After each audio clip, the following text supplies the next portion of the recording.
All right. Hello, everyone. We are live and talking about stuff.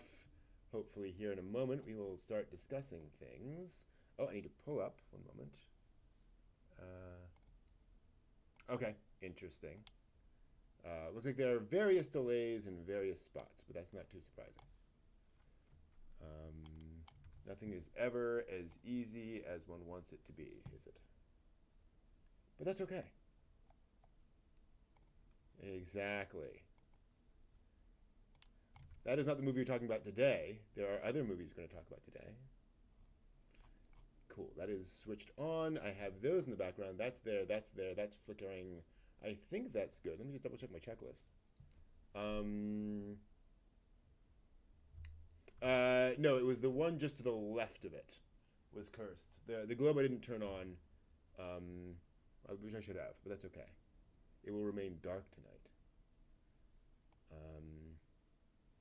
Exactly. Yes. That is a movie. That that that is that is a series of scenes put together. Oh. All right. I think that's good. Yeah. Double checking. All scrolls, backups. Yeah, I think we're good to go. Oh, that's right.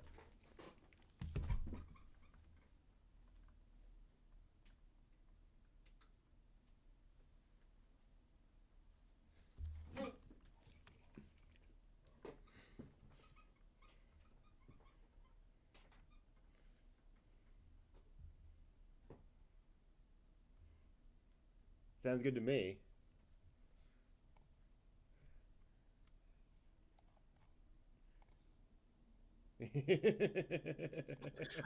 Get me Tima. There we go. Boy, here we go. Yeah.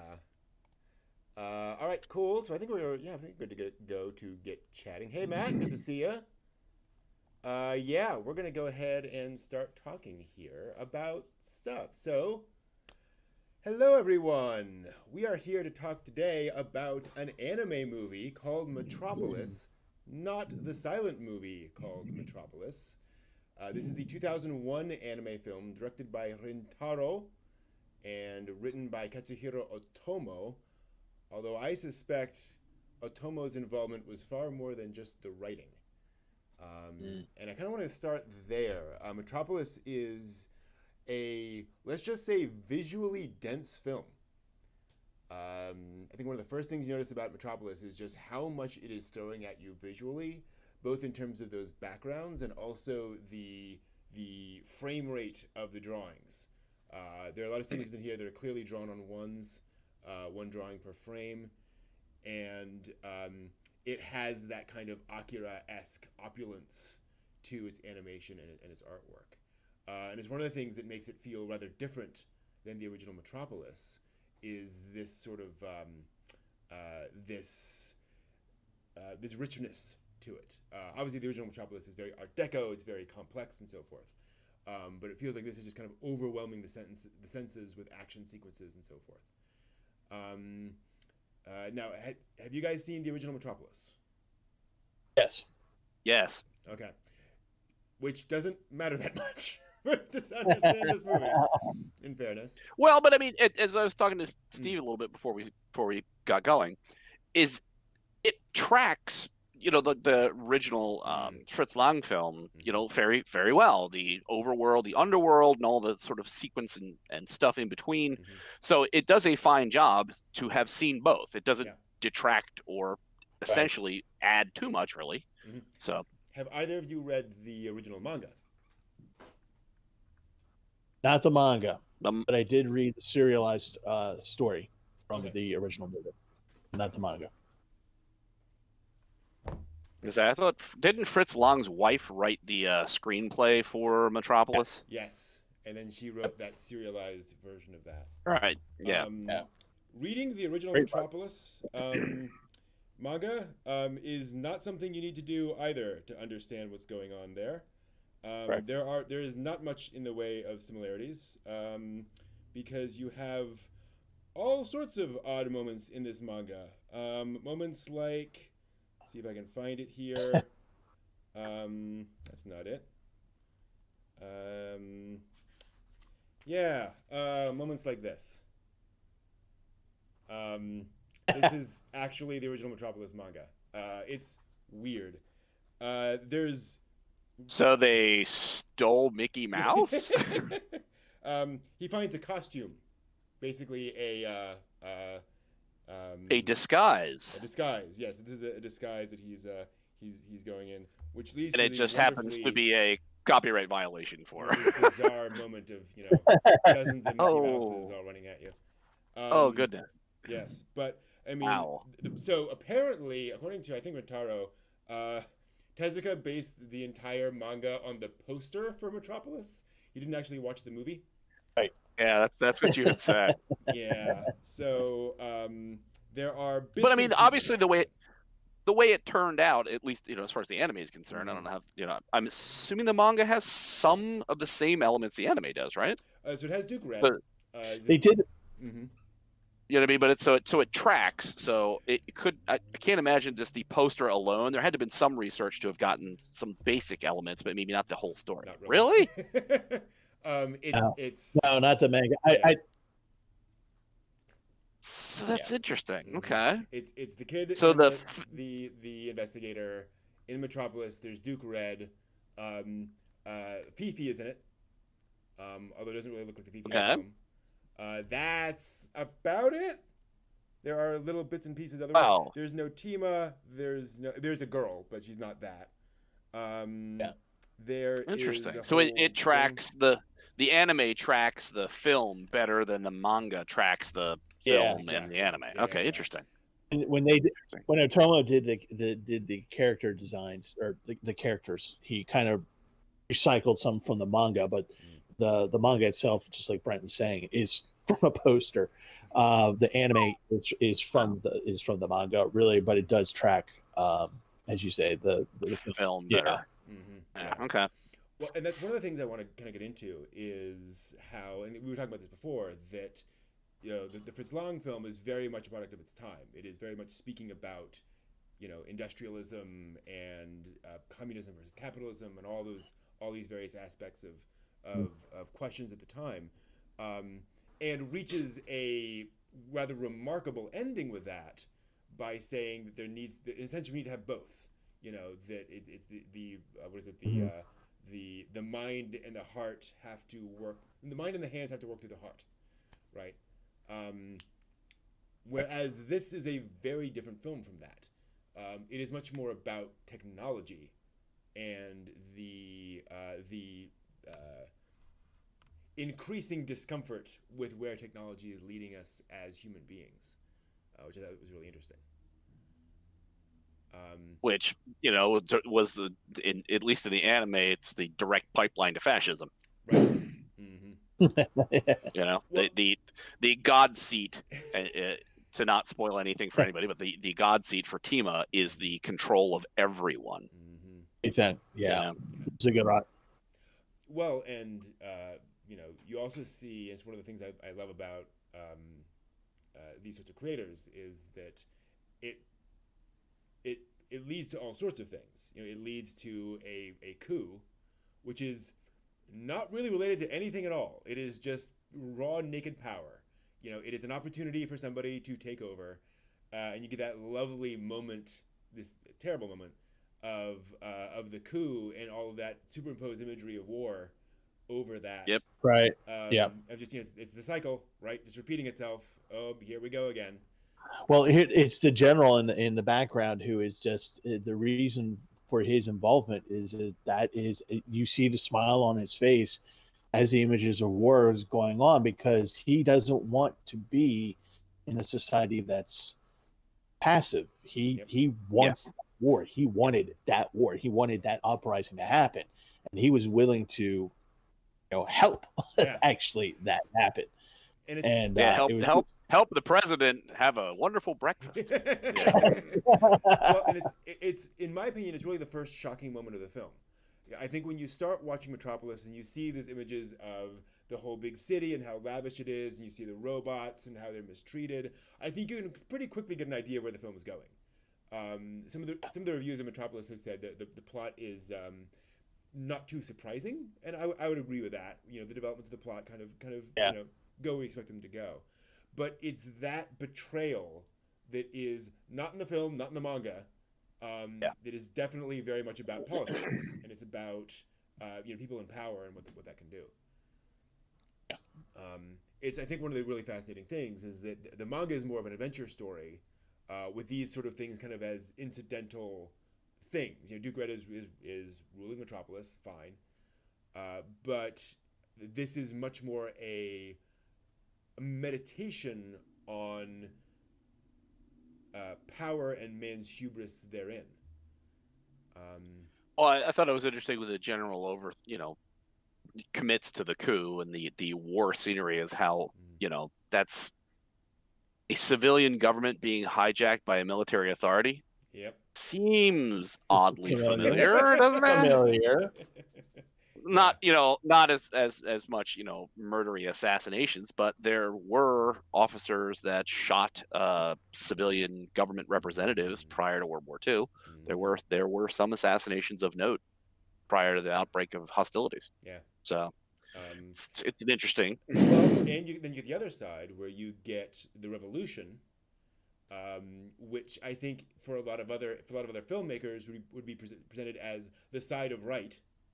You know, this is the right thing to do, and yet like their first act of violence is to kill the robot detective. Yep. That you come to love so much, and again, I love that moment, and it's one of the it's another surprising moment in the film, although you can kind of see it coming, when Atlas faces off against him and delivers this speech, and you get this classic Rintaro moment of Atlas in this classic revolutionary pose, just holding on him, arm raised, the revolution, seizing forward or surging forward, but it's been completely flipped in your mind. You know, you are holding onto that image, but you realize, oh, this is a tainted revolution from the start. Well, I mean, ultimately, it isn't the message that violence is sort of ambiguous. It's not good. It's not bad. You have some ideals and some issues that are involved in it, but really, violence just begets violence. Yeah, exactly. And if you ever notice that in this movie, that it's really somebody has to be on the bottom, and who's on the bottom? It's the robots. Yep. And so it's, on the one hand you have the Duke Red, the president, and all them basically, okay, they're our servants class, they're not human, they're whatever, and Rock's view of them as almost racial hatred of just like, just why are they even here? Then you have the revolutionaries who are saying, treat us better, we need, to be treated like human beings, but at the same time they don't treat the robots well at all, and they go, and even one of his Atlas's flunkies even is somewhat violent towards robots. During the one who's bald. And if you notice that our heroes, the inspector and his nephew, what do they call the robot? They call him a dog's name. Oh, absolutely. Yeah. Call him, what they call him? Pero, I think. Pero, that's right, Pero. Just dog. Yeah. Yeah. They have some empathy for the robot, but the best that they can do is go, oh, you're like a cute pet. Good Pero. Yeah. That's the best they can do.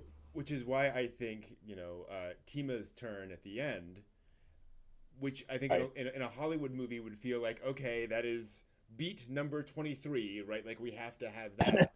Right. Feels very earned. We've seen that come in, and you can absolutely see somebody who has watched all of this happen and now has this power say, all right, enough, you all were wrong. This is our revenge. And it's one of the interesting things about the film is I think it is you can absolutely see it as this question about technology, right? Like at what point have we come to rely on technology so much that it can come back and bite us in the butt, basically. I would argue, however, that there is a whole nother level to which you could look at this movie. And I want to get your guys' opinion on this. There is an element of this film that is unique to it. It doesn't show up anywhere else. And it's that little red radio. Right, the team of hits and it starts Yeah, it's playing. playing. Mm-hmm. Yeah. I loved the soundtrack to this film, by the way. Oh Yeah. yeah. We'll talk about that. You know, it was beautifully done. So Oh man. go ahead. Yeah. That little transistor radio looks remarkably like those early transistor radios that Japan produced that took over the world and started Japan's ascendancy into, technological domination of the world. You could see this film as being about Japan's modernization, Japan's acceleration into the modern world and into access. This film was made about a decade after the bust of the boom economy, the bubble economy, where all of that had sort of fallen apart. Right. And you could see this as saying, yeah, we all just drunk the Kool-Aid on, industrialization and on becoming this, modern world power. And, it's gotten us very far, no question, but, at what cost, basically? Well, at the revolutionary, at one point they're sitting there talking, and the guy's saying, we have no jobs, and the little bit of pittance that we get from the metropolis is going to go away once this great plan gets launched. Mm-hmm. But I don't remember what the thing was. The God seat's got a name. I don't remember what it was. Ziggurat. Is that the translation? Because it wasn't like Glupnir or something. It was some weird name that they gave for the project that was going to launch. And their recognition, as a revolutionary, is like, once that happens, we're redundant. Mm-hmm. And that's it. We'll be swept off because we won't get any assistance. We won't get any acknowledgement. We won't get anything. We'll be done. Yeah. It's like, yeah, that's the great, and hence the violence towards robots is, that's what happens when you have a underclass struggle, is those who are at the bottom doing the most menial jobs displace others, and those people get kind of, crazy and legitimately upset. And if nobody's there to sort of navigate everybody through it together and uses that to pit people against each other to maintain their own power, welcome to revolution. Yeah. And it's one of the reasons why I think the film, which is already 20 years old, still holds up so well, because it is talking about timeless themes. Right. And you can definitely interpret it in a lot of different ways. That music, let's talk. Oh man, that music. Dang. See? They had a good ear for jazz on that whole thing, man. I was just like, wow. I was telling Brent, I am surprised I actually don't own the soundtrack, because it's so good, and it's something that is up my alley. That I would normally listen to, and the different iterations that is just thrummed into your head over and over and over and over again, and each one of them works. And the guy who wrote the song was told that he had to write something classic, but that everyone can hum to, but that can be separated out into different variations, so that it's not the same thing. It's not, you are hearing the same thing over and over again, but it's in a different fashion, so you don't get bored of it. Instead, you get attached to it. And so they put together this entire jazz orchestra, which, by the way, Rintaro played the bass. Clarinet, yeah. Yes. It's in the credit. Yep. It's in the credits. So he plays the bass clarinet in this. And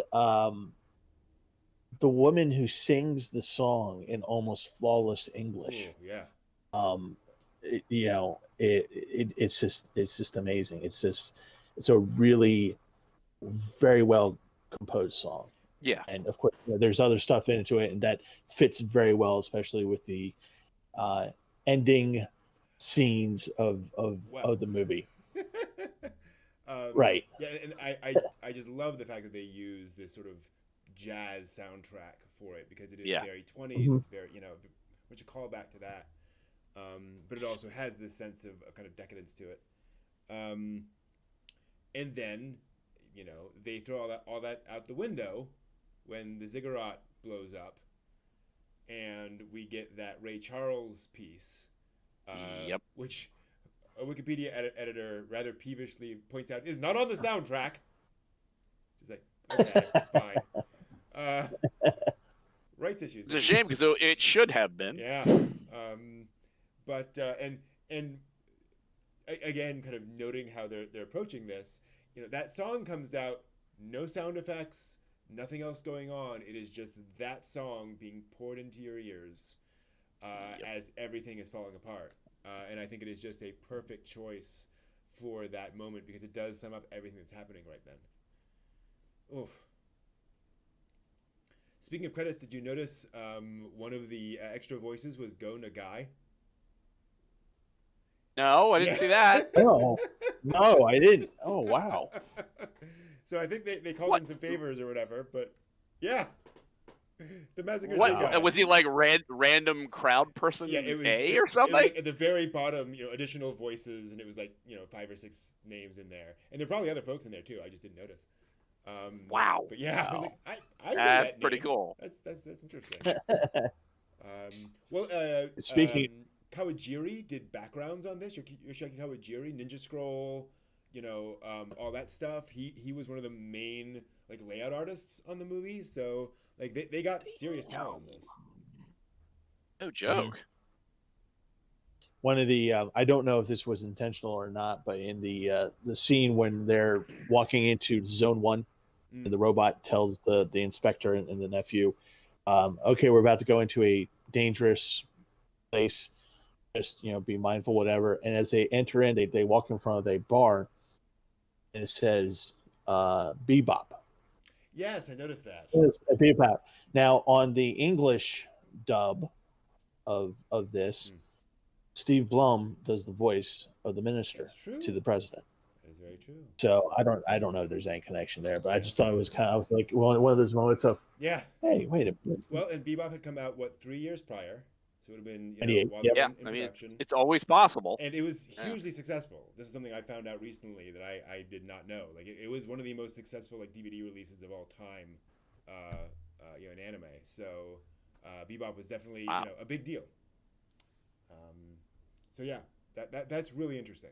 I do wonder if that was a little thing. And I mean that is a movie where I think you could go back and spend a couple of hours just freeze framing to look at all the little details in the background to see what they must have put in there. Well, in any given point in the lower levels, there are various signs that are all over things and posters and bits and pieces of stuff stuck to things. There's stuff in the trash when they fall through into the where the radio's playing. There's stuff around in there that I was just like, I don't have the next hour to sort of look through and be like, what's on that can over there? What the hell is that thing? Totally. You know what I mean? So it's like there's I'm sure there's other little Easter eggs in there. Totally. Yeah. But yeah, no, it's a fascinating movie because it is able to pull together so many things, but also feel it feels whole. It doesn't feel like it's a mishmash. It feels like it's very tied all the way through, despite having a kind of, I don't want to say an odd story, but an operatic story. Right, a lot of characters, a lot of things going on, bouncing around from character to character. Star Wars screen wipes, all that stuff, and also being a little fantastic in the sense of Tima having these sort of godlike powers over electronics and so forth. Yeah, which is cool. It's also interesting in that fashion as well that you drop in to a deep background story for all of these characters. You have no idea what their motivations are. So you're coming at this with pre-built characters that are doing things from their own history that you're like, okay. And that's where I think. What are we doing? Why are we doing this? Exactly. And that's why I think Otomo was key, because you look at especially Yakira manga, and that's one of the things he does perfectly is throw you into a situation with a bunch of characters with a bunch of backstory, and he's not going to info dump on you. Nope. No one's going to sit there, but you will get from dialogue, oh yeah, this was a thing, he thinks he's his father or whatever. And it all gets woven into the story rather nicely. Even with, and speaking of, the Bebop reference, they arrive in Metropolis and they go to get they go to get a detective, and they go into the Blade Runner room. Oh, right. Like, huge the huge like panoramic view, and then the big things swimming through. Mm-hmm. Yeah, the air in the background. We're here to yeah, we're here to find this guy who's harvesting organs, and they're totally blown away by like what's going on around them. And that's one of the things I always loved about Metropolis, is that I always thought of it as the city as its own character, and as part of the story. And just because there's so much to it, and there's just so many things that's going on, and you get tricked into looking at rewatching things. There's a little teeny tiny scene towards the end as the city is falling apart, as things are falling apart, and I actually rewound the movie because I thought I saw something, and it really wasn't anything. And what it was is that in the lower right hand corner, a door opens, a kid looks out, and the mother comes out and grabs him and brings him in. Yeah. But it's just a flash of a moment that you don't really register what that was. And you're like, wait. Hey, hang on, go back. Some kid being a little dork, and his mom is just like, you're falling apart, get your butt in here. But there's like little things like that are happening, and it goes back to what you were saying about Otomo's writing, and how you just kind of, you're given these snippets of information, and there's no data dump, and you're left to put the pieces together. Because when you watch some of these scenes, you kind of look at the robots and you just kind of wonder where they're from, why they're doing, like the robot that's the clown with the balloons. Yeah. Doing something, and you feel bad that he gets shot up, because you have this thing of just like, this is his purpose, this is what he's doing. Does he not derive joy from it? Why would you do this? He seems harmless. But there's all that going on, and then you wonder about, and then they go away and you never see them again. Then there's the crowds, as the big crowd scenes, like as people walking around, and even though they're little tiny indecipherable just dots, you can tell they're doing something. Yeah. You want to go zoom in. Tell me what that person is doing. I want to know. But you never do. And that's part of just this whole thing. And Otomo just a wonderful job of just putting all these disparate pieces together until finally you realize at the end there is all these connections. And even though you're kind of don't know exactly what they are, it's all happening together, right? And that little dot at one point is being affected by what you see, what's happening at the end, the destruction. And that's the interesting presentation style that you get, where you don't have the info dump. It's as if you literally walked in. You just walk into an average room, and there's people having a conversation. You don't get people stopping and be like, oh, hi, I'm such and such, and I lived here, and blah blah blah blah blah. This is my life story. Now we're gonna continue with the conversation. So it's like, yes, it's a very organic kind of experience. You drop in, and then you get snippets of like, okay, so you've got a bad backstory, obviously, and something terrible has happened to you. So this is going to affect you, how you're going to move forward. And I don't know what it is, but maybe I get a little interest, speculated on that. We'll find out. Yeah, there's nobody going sotto voce, interrupting this thing, going, by the way, I'm a very bad person, and I'm going to start killing a lot of people in a few moments. Look forward to it. The one thing I will say, Steve, that I think for the animated film versus the 1927 film is the 27 film, I think, gave a better feeling of the city being a thing. The animated version, the city is a giant mechanical functioning city, but it doesn't have the same kind of psychological and visual impact of the workers, like truly in Fritz Lang's vision, slaving away at giant dials and physically having to manhandle how this giant beast of a city functions. And in this, it's like you have the underclass that's doing things, and you have the robots that are doing things, but there's other than the giant, weapon, the ziggurat weapon, you don't really get that great sense of an integrated giant machine out of the animated movie that you do out of the film. The Fritz Lang version, if you notice, for anybody who hasn't seen it, the machines are given.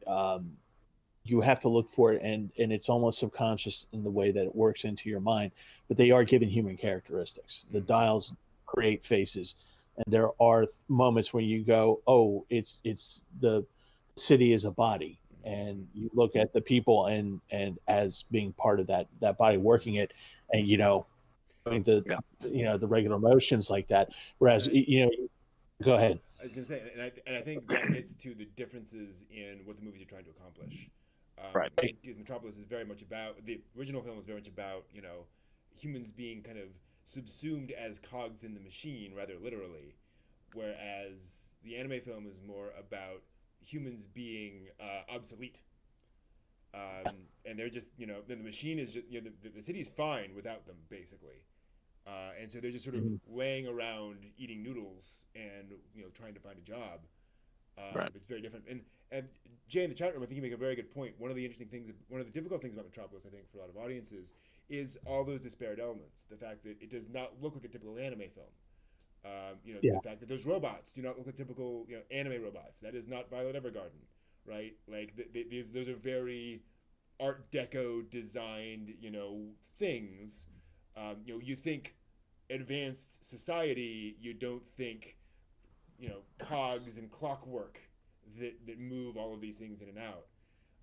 Well, Fei or Fei, whatever it is, it looks like a garbage can. Right. It's just like a garbage can with a head. Fifi with the weird arms. Yeah, I mean that's kind of like that's not what I would think of. I would think like super sleek, kind of like crazy chrome robots, like the ones that are the street sweepers. Mm-hmm. They're much more Art Nouveau, Art Deco styled, kind of like they look cleaner. Versus obviously Fei is not supposed to be a clean, invisible robot. It's supposed to be an invisible, taking care of garbage. But it's also very Tezuka, right? It's very much those odd designs or those deliberate designs of his of being like this is going to be just kind of oddball, very deliberately. And I'm trying to see if there was any of that in the manga, which I can't really find any of, sadly. Did either of you feel a connection to Big O when they were bringing out the investigator robot? I did not think of that. Did any of you get that? I was just thinking Blade Runner again. So there's Blaze. Oh yeah, well yeah, actually that whole scene down there where there's no ceiling. But yeah, in Big O, one of the characters is a robot investigator, and in one of the stories, isn't it his maid? I thought his maid was a robot. His maid is a robot, but there is an actual other robots that are robots, and they are kept in a storage, much like what's in the movie. Interesting. And so obviously, I saw Metropolis before I saw Big O, so it took a few years, obviously, before that connection happened. But I was like very much like, oh, that looks very, very similar to what happened in Big O. But now that I'm thinking of it, you actually put another thought in my head, Brent, about Blade Runner, and like my back of my head is like going, yes, Vangelis would fit in this. Yeah, in this totally. Movie. Oh man. Yeah, I was totally Vangelis. hearing some Vangelis music in Blade that thing. Well, and I think the sequence of the like the circus robots being shut up is again very Blade Runner with the glass shattering and all that. Right. It's very much reminiscent of that sequence. And just in general, I think some of the like underground sequences in that feel very Blade Runner, very gritty. Yeah. Gritty, dark, semi noir. Mm-hmm, exactly. And yet this is a movie that keeps its pace. Like I was really noticing rewatching it that for how much that's going on and for how much like political stuff that's going on, it moves at a pretty rapid clip and you're always seeing something happening. There is an excellent use of old 20s and 30s scene change transitions. Right. And it just keeps it going, keeps it moving, and so you don't linger on any one scene too long. Yeah. Then it's kind of like once the action is done, it's done. You go on to the next one. It's not that the movie is fast paced, because I don't think it is, No. but it is consistent. It is a consistent rate and you feel comfortable with it, with the rate that you're going at. And then you get moments. And again, I think that's Okay. I was going to say, and I think that's where Otomo comes in, where he's able to, pace the script, so to speak, and kind of get that. Oh, the haunted light. Yes, exactly. The lights. Bum bum bum. Well, and I wanted to bring up Otomo, because I think he's a good example, or I think he is why we get scenes like the steps in snow, which I remember. I didn't even think about that. Yes. I didn't even think about So that. I remember, that is a sequence that I remember very strongly from the film. And I remember thinking, why is that? Like, why does that film, stick out at me so much? It's a lovely shot film sequence and so forth.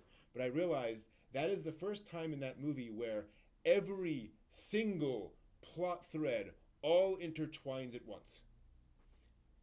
They all crash into each other. Everything crashes into each other. Yeah. And they're all interacting in very logical ways. And it's amazing seeing him figure out, okay, yeah, this person would do this, and that person would do this, and this is what's going to happen, and here's how it's all going to go out from there. And it's just such a satisfying scene, because it is just, it's good writing. It's very effective writing. Right. Yeah. That, and the first time I saw it, when I saw it, I didn't even think about that. Thank you, Brent. The first time I saw Metropolis and that scene came up, I literally thought that, okay, the end of the movie is coming. Yeah. And you have a whole other quarter of the movie to go through, at least. Or was it like a quarter of the third of the movie left? And so I was like shocked. I'm like, wait, there's more? Hang on. Yeah. It didn't end? Wait a minute. Oh, there's more. Oh, boy. Did either of you notice that Dr. Loudon's laboratory, before it's on fire, it's the Akira containment unit? Yes. Oh, I did not notice that. You're absolutely Yeah. right. That's great. Yeah. Dome with giant hoses and stuff coming off it everywhere. Yeah, I stopped the film at that point. I'm like, wait a minute. Well, and hold on here. Well, and its explosions particularly are very Akira. Like the way it explodes is all of that. Yep. The fire and smoke and such. Yep. That was kind of a also that the Mardu party. Mm-hmm. So Duke Red's party that he becomes the head honcho. Yeah. It made me. I looked up and it's like Mardu party, Marduk from Babylonian myth, is a living. What is it? It's a living king of the gods, deity of justice, compassion, healing, recognition, and magic and fairness. Wow. I'm like, wow, Yeah. wow. Yeah. That's an interesting. Well, Trima is a off of a Mesopotamian queen's name, whose name I'm forgetting right now. But yeah.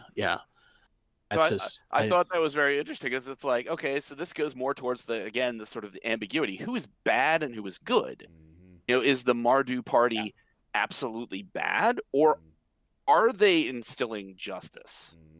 Are they bringing their sense of fairness? So it's not, there's not an objective goodness or badness. It's completely subjective, that they are, fully inhabiting their belief as is indicated by him and his, trying to get Tima to sit on the god seat. He has a completely confirmed sense of what his justice and fairness will be in achieving this end. I was like, wow, that's frightening as hell. Yeah, absolutely. And I think, and one of the things Tezuka always does so well with the Duke Red characters in these stories, Duke Red being, so for those not familiar, Tezuka had this thing called the Star System, wherein he would reuse character designs in different stories for similar characters, right? So if he needed an Yeah. imposing, His nose and hair is like you just see that like Right. again and again. I'm like, I know this guy. Why do I know him? yeah, it was really fun when Rock showed up in Astro Boy 2003. I was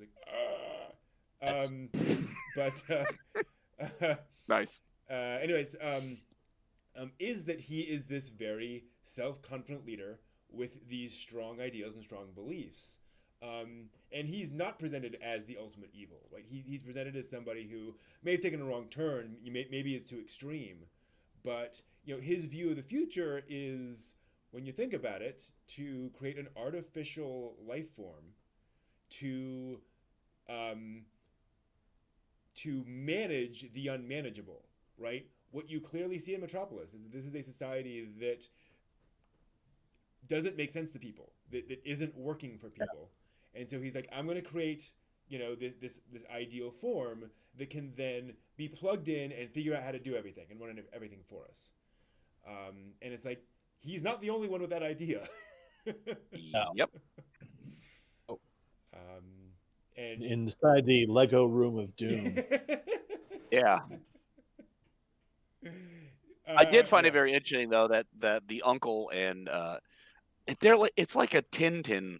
Oh yeah, totally. You know what I mean? It's just like, wow, this harkens back to like a time when those character designs, the round face, the kind of little funky, chubby walking kind of style, where it's like, wow, some of your characters are a much more fluid looking. And then you've got some of these that are kind of like little chubby guy kind of format. And it's like, these are interesting choices. Well, it's one of the things, like, Shunsaku Ban, I think, is the name of the detective, the uncle. The uncle. And he, again, is one of these characters who shows up over and over again. And it is usually his fate to be the investigator who gets beat up, right? He's the one who goes in, finds out what's going on, gets captured, beat up, so forth and so on. Which is why I think the scene where he rescues Tima from Rock on the pool table, which creepy scene, by the way. Oh, very creepy. That laser. Just getting a little into it. Yeah. Oh, yeah. Very much so. Is that sort of sense of redemption for Shinsaku Ban, that he's constantly getting beat up, constantly, getting the short end of the stick, and he shuts that door and just bam, bam, bam, takes out Rock, no questions asked, done. And then just does a little, classic hero moment. But one of the things that I think, if you're not familiar with Tezuka's characters, it's a cool moment. But I think folks who have been reading Tezuka since they were 4 years old, they see that and go, "Yay! He finally gets his moment!" Yeah. For once, hallelujah. Mm-hmm. And speaking of creepy scenes, one of the things that, oddly, it really impressed me about this movie is that it refused to sexualize any of the female characters. Yeah. Right? Like, you don't see Tima in some weird outfit. She comes out of the thing nude, but she is glowing so incredibly brightly. She's basically just this blurry spot. She immediately gets these things on. Yeah. But from Duke Red, you do get the creeper pedophile, though, with his fawning over her. And it's kind of like, okay, Tima's not presented in a style like that, but it is like, let's bring her some cute girl outfits and put her in the hotel where she writes Kenichi in a very obsessive way on the wall. Red rum. Yeah. Red rum. Yeah, she's having a data loop problem right there. It's like, but you know what I mean? It's not like he does anything super creepy, but it's like there's such an inference there of like, he's just going to hang over her shoulder and be like, yeah. Like, no. So two things I read, and Brent, the manga, because I don't.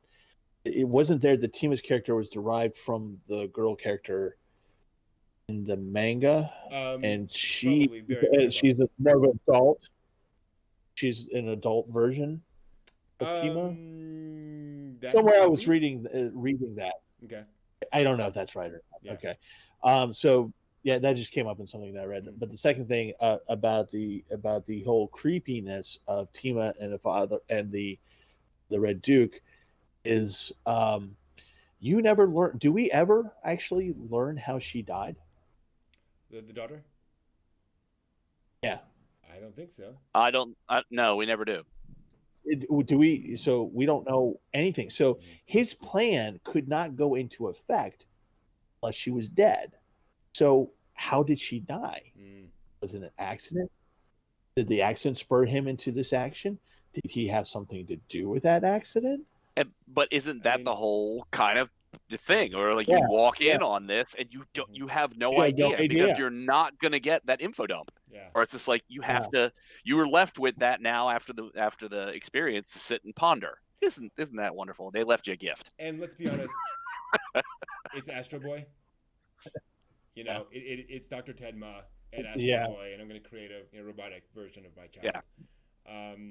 Which is, in Astro Boy, treated as a very creepy thing. It's a deeply unhealthy thing for him to do. So the scientists who created Tima, did either of you get a Ultraman feel? An Ultraman. It's a cartoon character. God damn. I hate when this happens. You got a wacky, crazy scientist kind of, Yeah. It's a video. feeling. That was about it. It's Dr. a video. Wiley? Mega Man. Wiley? Yeah. Did you get any Dr. Wiley There's a vibe? bit of a Dr. Wiley vibe to him, I think. Yeah. Okay. I can see that. Yeah. Having not played Mega Man, I really that doesn't say anything to me. Is that not to do with the round glasses and the weird little mustache and beard thing? That's Sonic the Hedgehog, isn't it? I think so. I think you're thinking Sonic. Yeah. Okay. Yeah. And that's the only Mega, the only one I'm thinking of. Sorry. Mega Man, just for those out there, is a whole separate universe thing, fanfic theory. There's a great band that does music solely based on this, and it's own genre. It's its own thing. It's people get sucked into it, and it's really kind of weird. It's like people get sucked into Sonic the Hedgehog, and there was a cartoon, and there was all these things about it. Multiply that by 1,000, and that's Mega Man for some of these fans. They're just really it's that world. Anyway. Jay said Dr. Light. I don't know. That might be from Mega Man. Could be. Yeah. Could be. Yeah, I'm not up in my Mega Man lore, to be honest. Yeah, neither am I. At all. But, remotely. I know what the word means. Well, and when you make a movie that is this retro, it does invite those comparisons. Yeah. A lot of the designs look. I mean, they look frankly kind of early Disney, Popeye style sometimes too. Which of course was Tetsuka's. By the way, last mention of Mega Man. Proto Man is the name of the band, so they do really good music, but it's all based on Mega Man. So if you guys want to check them out, check them out. Okay. Now, did you guys get out of this the existential question of who am I? A little bit. Yeah, no. This is slightly. It's a little bit, a hint, honestly. Yeah, especially just Tima's conception of I'm a human, right? Like, wow, okay, yeah. What does it mean to be a human? What do you mean by that, Tima? Do you feel like a human? Are you thinking like a human? I mean, can you define your terms for me? Right. Well, and she's born, and again, it's good writing. She's born in a situation where nobody told her she was a robot.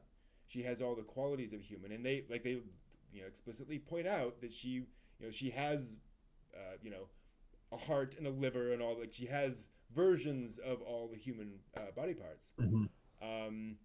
So there's no reason she wouldn't think she was human, right? Like, she has all that. And again, it's why I think that is so well motivated, that when she flips, when she does kind of the face heel turn, it's because she realizes, oh wait, no, like I am a tool, I'm one of those. Crap. Yeah. Time to go insane. Awesome.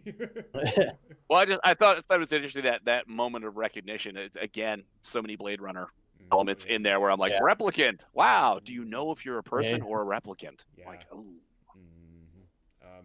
Well, you can go a lot of ways with that, right? Like, how do we know Kenichi isn't one?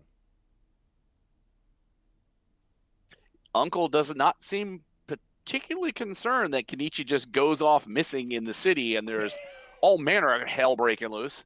It seems almost, and that he'll be okay. He's tougher than you think. Which, if he was a reinforced, tough little Astro Boy robot kid, yes. Yep.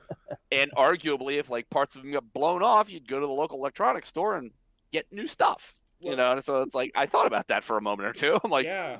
Well, and that ending, which I think is arguably maybe the weakest isn't the best term, but the ending is very ambiguous and very just kind of it just kind of stops, kind of. Yeah. But if read through that lens, where Kenichi is going back to live in the land of the robots, and his uncle just kind of smiles, it's like, huh, that fits kind of nicely. Yeah, because if I took my niece here in Baltimore and there was a riot and she was on the other side of the Inner Harbor waving at me and I said, "Okay, you're doing okay," her mother would not be too pleased with you. Would be a dead man. Considering that mother is U.S. Army, yes, I would be dead. So, and the scene where Kenichi and Tima are grasped hands and great height. I literally wanted to shed a tear, and I couldn't. I just, I don't know what it was. In almost any other context, I would have been like, oh, I feel moved, and yet I don't know. I don't know why I wasn't. I completely agree, and I think the reason is they really drag out that scene. Yeah. Let's fall from here to there to here to there. Like, get on with the pathos. I need something now. At one point, you're just throw in the Wilhelm scream and just something, anything. But yeah, but it was. I mean, it was noticeable. Yeah. Like, I was kind of rather not confused, but curious. That I would have thought that was the appropriate emotion for that experience, to be like, oh my goodness, I'm so sad. I feel a sense of loss, and I feel really engaged and emotionally invested in this. And yet I got there and I'm like, well, what time is it? Like, yeah. And I think that is one of the problems, is that because the situation is left unresolved, because you don't know where it's going. Tima is still in this sort of Schrodinger's box state, where you're like, well, I'm expecting her to be good, but she's evil right now. So I'm just kind of waiting for her to shift, or for something to happen here. And we just get like, I don't know, it feels like 2.5 minutes of just her kind of being evil and kicking Kenichi around. And it's kind of like, okay, we can move on now. We can go where we want to go. And on the other hand, I will give credit for the fact that, like, Tima does come back too late.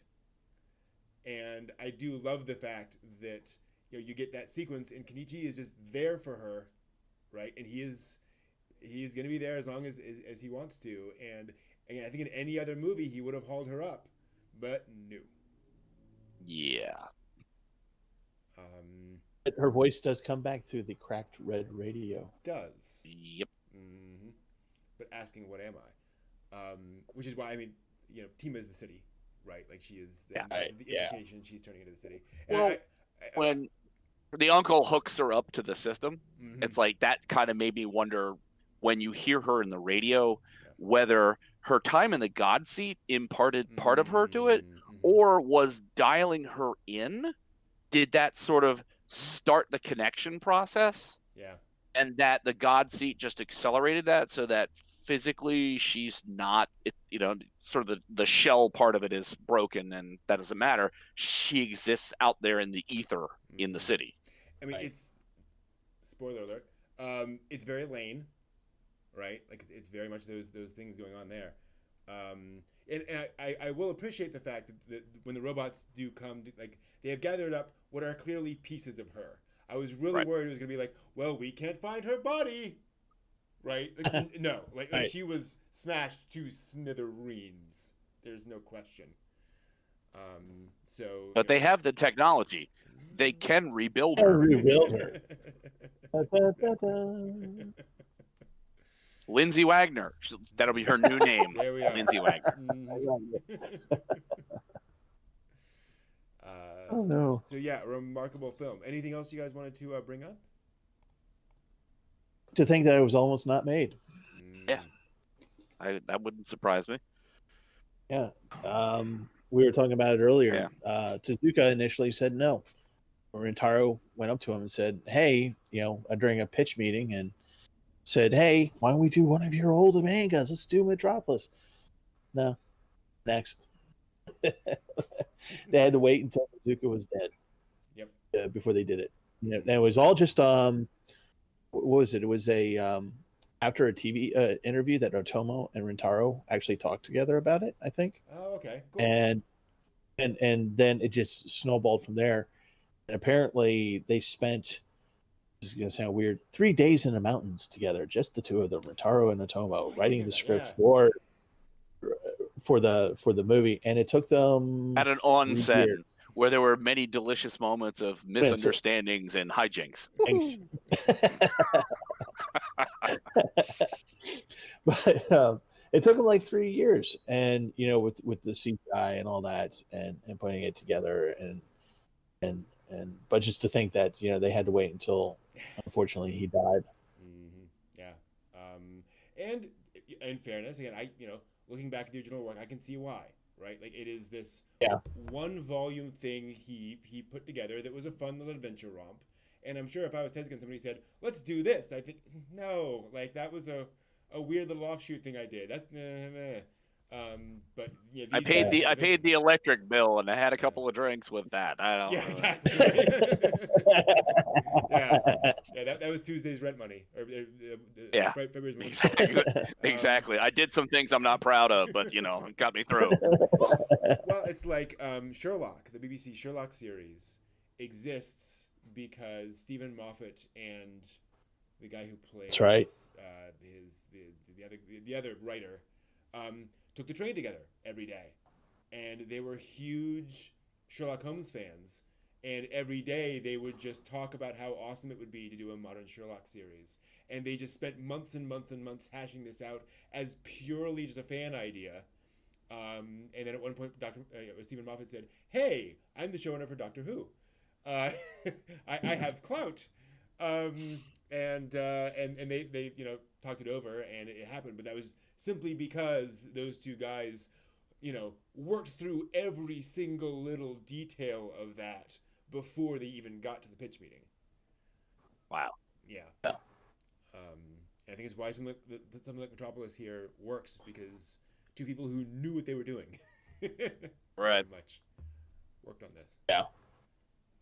Now I would say for this animated film, it probably would have been better if I had not seen the Fritz Lang film. Interesting. Why is that? Because the analysis of the Fritz Lang film and the time period in which it occurred made it such a seminal work of film that it,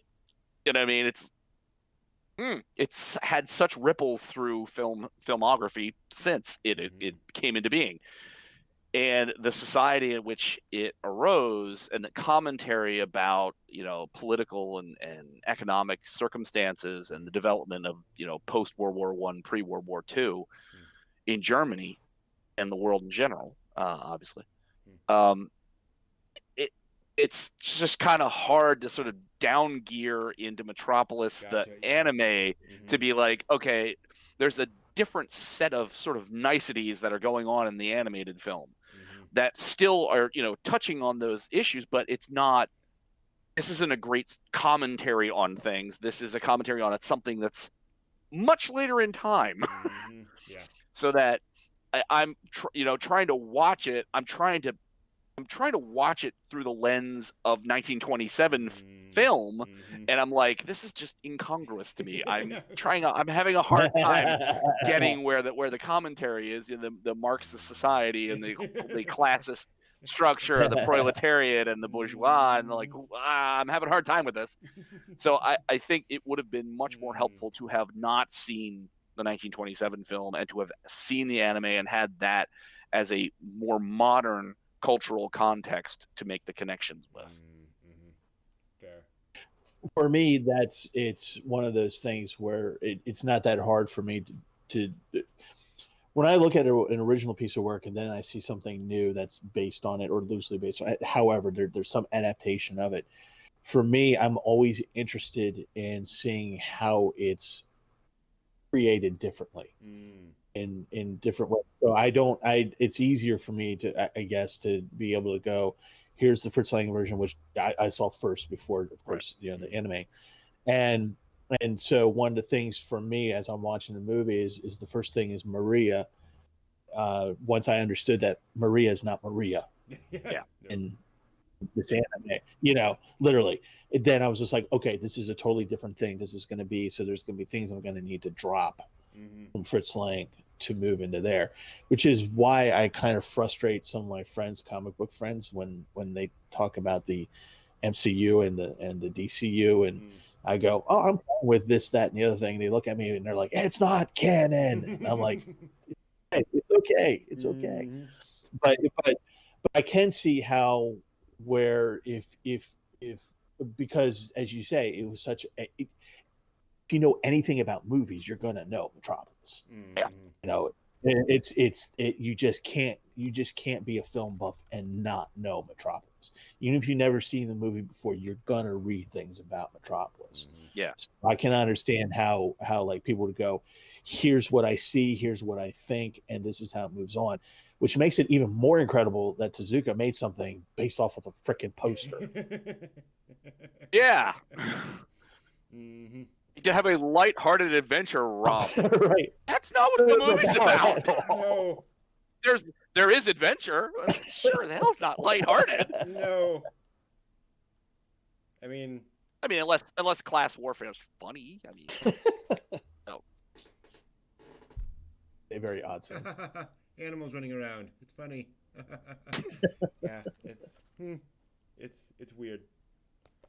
But yeah. So that is Metropolis 2001.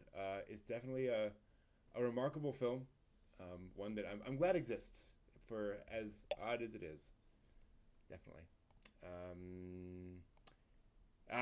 Satoshi Kon. That is one of my favorites. One of my favorite directors. We will definitely be talking about other films. We have an idea, but Tokyo Godfathers will be up on the list. By the way, before we break, I was mentioning this Witch's Printing Office manga earlier on, about the girl who is setting up the magical comic cat. To give you an idea, one of the plot lines involves them. She gets summoned by a bunch of young witches through an unfortunate situation, and one of them is very, sorry that she went there.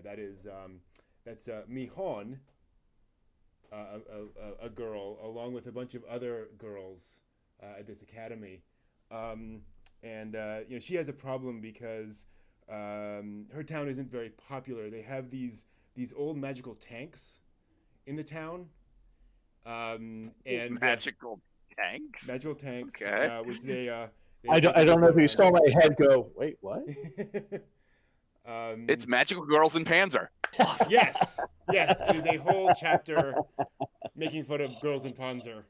Oh, it's wonderful. Make fun of them. Like parody. Yeah, of I girls know. in Panzer. Very, very lovingly. But it's kind of fun because you're like, it's Miho, and playing around with that stuff. Cute. Yeah, it's a fun. Volume 4 comes out in December. And the anime will be coming out in 5 years. Yeah. Maybe, who knows?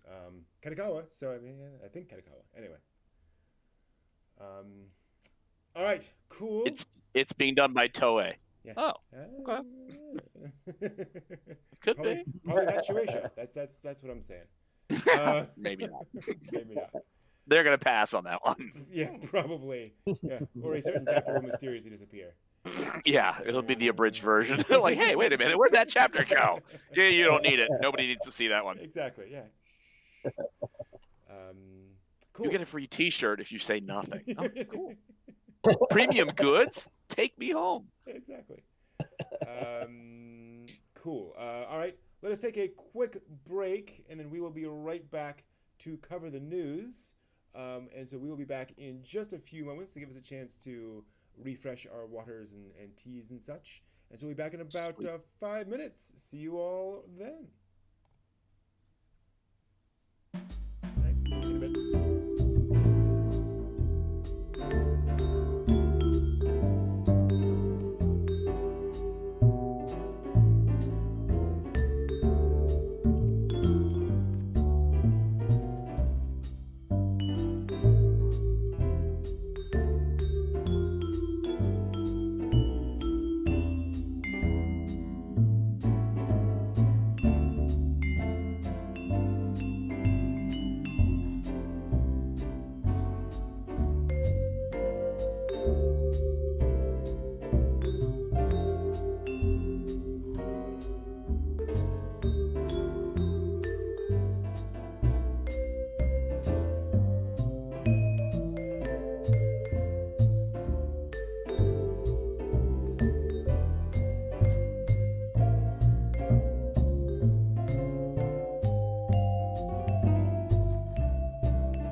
Hello, everyone. Welcome back. Folks talking about Tokyo Godfathers. Definitely the most lighthearted Satoshi Kon work, next to Perfect Blue. That is, boy, Kon's films are a whole nother thing. Taking folks off mute so we can actually have a conversation now. I'm curious, actually, guys. What is your experience with Satoshi Kon's films, if any? Oh, 1 second. I'm getting in. Well, hold on. Wait a minute. For some reason. Hold on. One moment, everyone, please. We are having a slight technical difficulty beyond my control. I want to unmute, and I want to unmute, but it's not doing it. Can you guys try unmuting yourselves? I muted you guys temporarily, but it's not letting me unmute, which is strange. It's just got a checkbox for mute. Huh. It's just that. Hold on. Change that a bit. No. Okay. Don't worry. We'll get it. We'll be there. There we go. I just had to change some things around. You know, sometimes you just got to change some things around, and then it will all be happy, and then I can hear you all. Look at that. All right. Aha! Welcome back. Ta-da. Sorry about that. And was that Suntory that danced by? Suntory? Mm-hmm. Huh? What? When you were sitting down? Oh, perhaps a little bit. Okay. Yeah. I tried to say something, but you sat there and obviously you couldn't hear me. Yeah. No, sorry. Damn, this was the perfect opportunity for Steve and I to have ripped on you the whole time, and you never would have heard a word. Ah, Almost comedy. like I did it on purpose. I know, comedy gold lost. So, so Satoshi Kon films. What experiences do you guys have with Kon? Perfect Blue. I, That was my first experience with it. Like, Yep. oh. I actually got to see that In the movie theater? I did, yes. And it was put on Damn. At the Senator Theater here in Baltimore. Wow. Brent, you know the guy, he does panels. He works for Otakon. Long hair. I'm blanking on his name. He does panels at Anymore. But anyway, he's involved with that comic book shop there near Towson. And they put up movies at the Senator Theater, which is a classic movie theater. It's one of those old school, speaking of Art Deco kind of stuff. Right. So I got to see Perfect Blue was probably one of the second or third last movies I got to see before COVID hit, and in the theater. And so I got to see it on the screen. I'd never seen it before on the big screen. On the big screen, and it was awesome. Was it awesome. packed? No, oddly no. Because I would love to have seen the crowd reaction. Oh my God, I know. Oh. I've seen the film. I'm going to sit on the front and just watch you watching the film. Be like, I want to see what these people do here. Yep. I want to see the faces on that magic moment. But no, I love Satoshi Kon stuff. I love that. Paprika. Paprika is one of my favorites. Tokyo Godfathers. I've actually seen it, and I really liked it. Although it kind of just. It's not on the level of like Silent Voice or anything like that, but it is very kind of just pulls at the heartstrings. Yeah. And for these people, and it deals with a topic that's not a big topic in Japan. That for us here in America is something everyday kind of stuff, and there it isn't. Yep. It's not something you normally see. So I always thought that was a good movie. Yeah. But in a nutshell, without it taking too much more time. Great stuff. I've always loved this stuff. I think it's I just enjoyed it, and that kept me up at 4 a.m. on Adult Swim with I'm blanking on the name of the anime with the kid with the bat and rollerblades. Paranoia Agent. Paranoia Agent. Yeah. Thank you. Oh, that's an experience.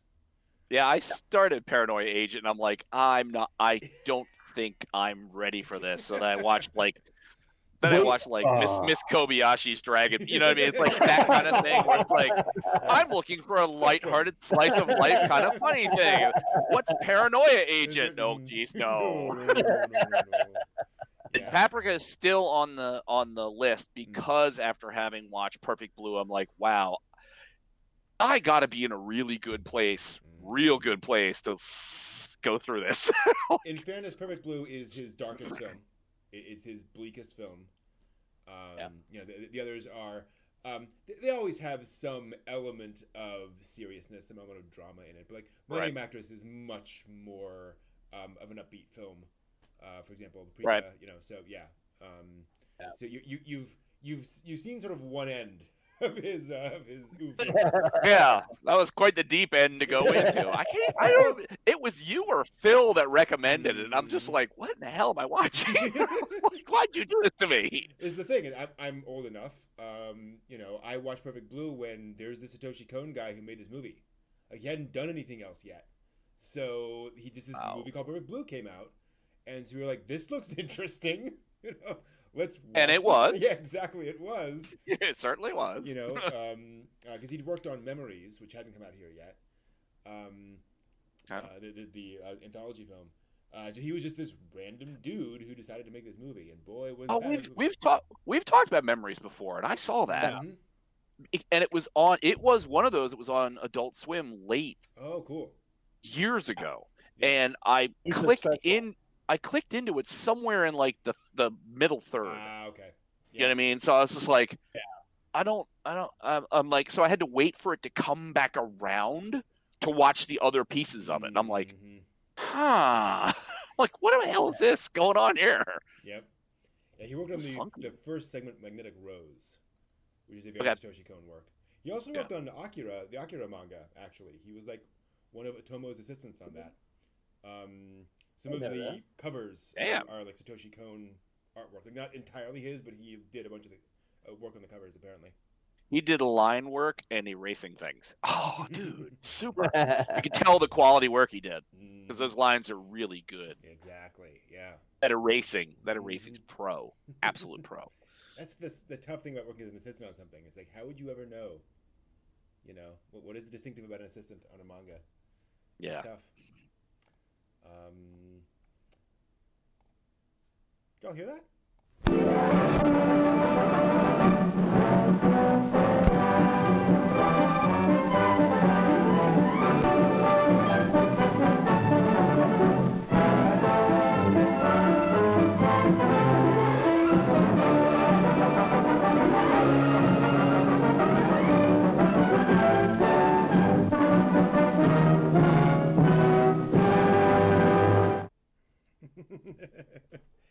So the weird thing about that, before I get into the news, last night I watched Olympia.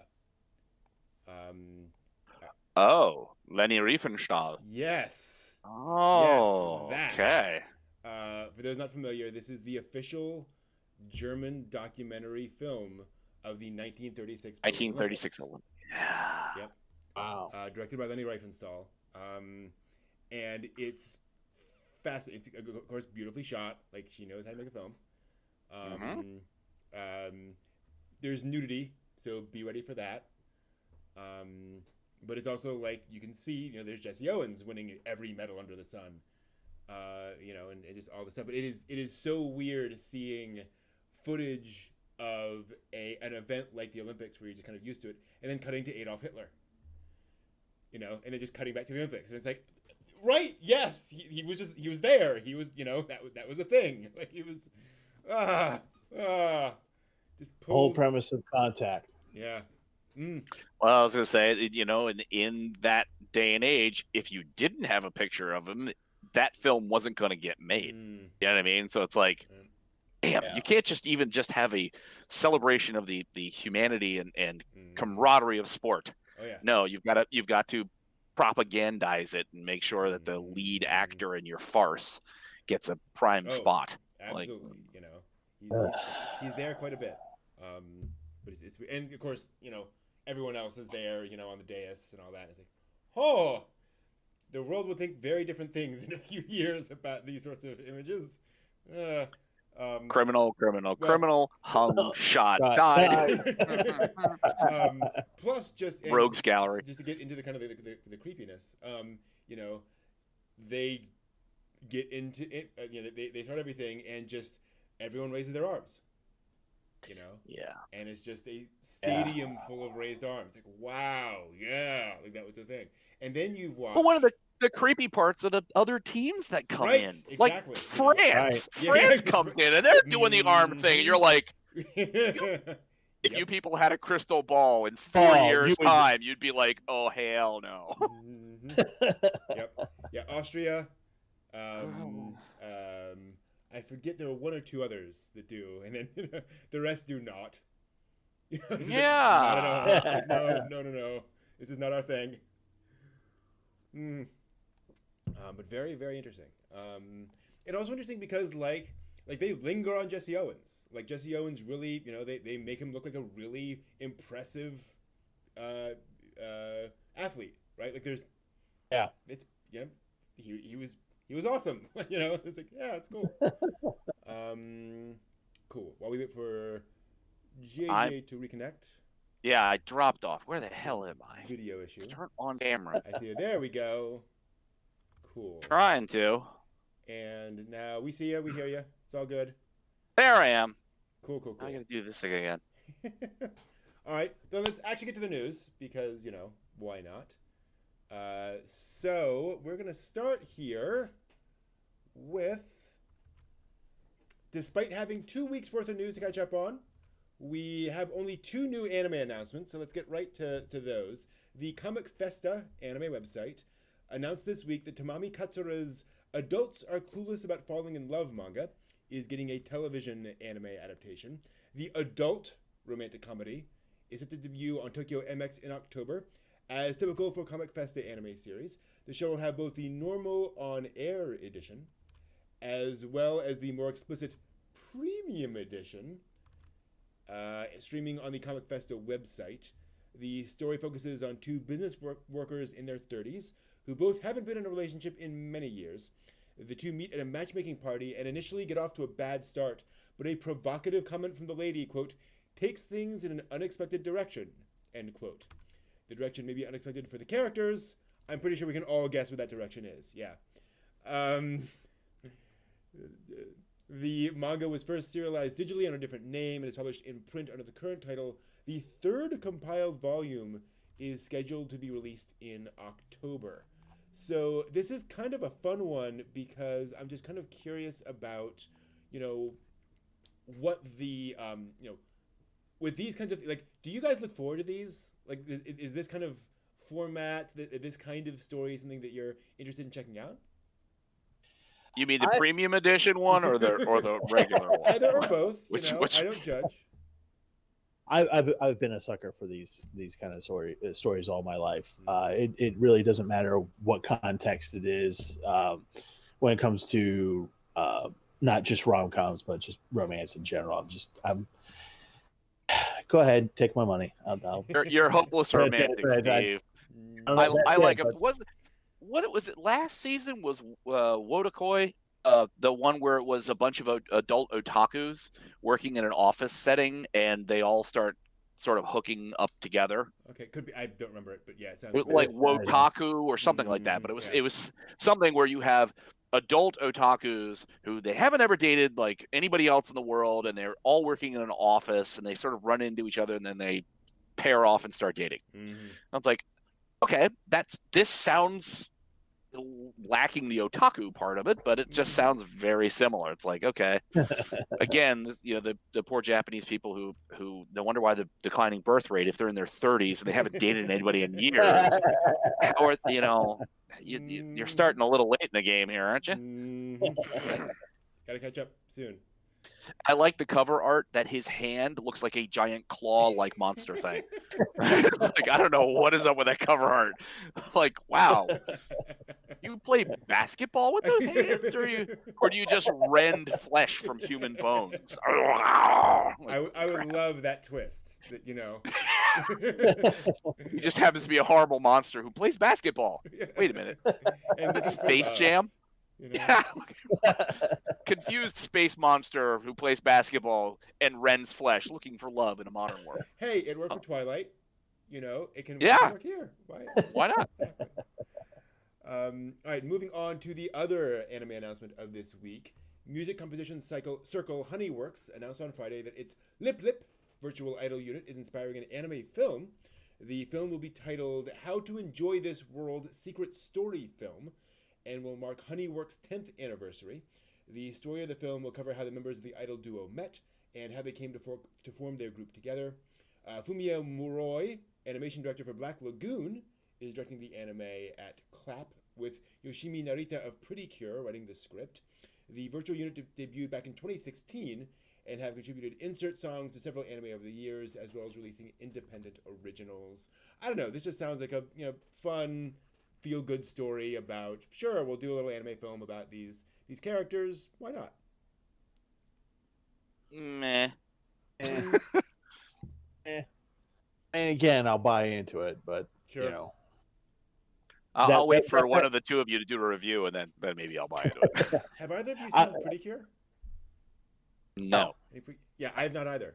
But I've heard good things. I've heard it's one of those things where it's like, you may not get into it, but if you check it out, you'll probably enjoy, whatever episodes you watch. So, just curious. Now, I'm feeling that will be my 4 a.m. anime. Mm-hmm. I'm sitting there and going, oh, God, I can't sleep. Okay, whatever the next one is, click. There we go. I need something like the SAO neuralizer helmet thing so I can watch anime while I sleep. There's not enough time in the waking day to watch everything. This is the problem. This is definitely the problem. Well, it's going to be a little easier for you to catch stuff soon because an announcement next up that won't surprise anyone, I suspect. Tokyo Comic-Con has announced its move to an online format this year. The event will be held December 4th through 6th, so we have a little while to wait. And will feature live streaming from Chiba's Makuhari Messe event hall, where the physical event was set to take place.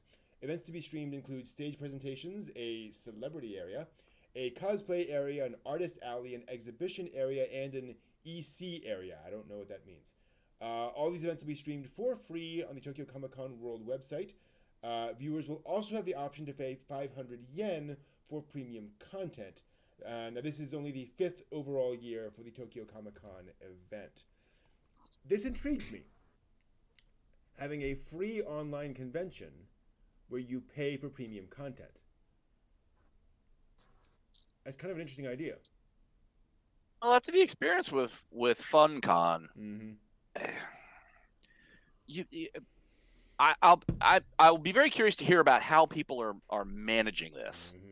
Yeah. You know what I mean? Because I told you guys, the Funimation Con, it's difficult to moderate questions coming in from participants when you've got stuff going on. You kind of have a preset program for your people that are happening, and then you have to get somebody to moderate what's going on. And then when you've got content that's canned content from Japan, there's not really any kind of interaction with it. It just is what it is, and it's like you could tell that pieces of this are really there. It's really functional. Brent OnCon did it far better than FunCon did. You know what I mean? But, like the interactivity with people and the programming, everything went much better. So I'll be curious to see whether now they're sort of getting the hang of this and they're going to be able to sort of get it functional and more fun and interactive. This is the weird thing. Events to be streamed include a cosplay area, include an artist alley. How do you stream an artist alley? It's gonna have to be like bits and pieces fed from individual contributors. I mean, if you don't have the actual con, you're sure as hell not gonna have a room full of artists that you're gonna be like, here's a picture, look at the artist. Right.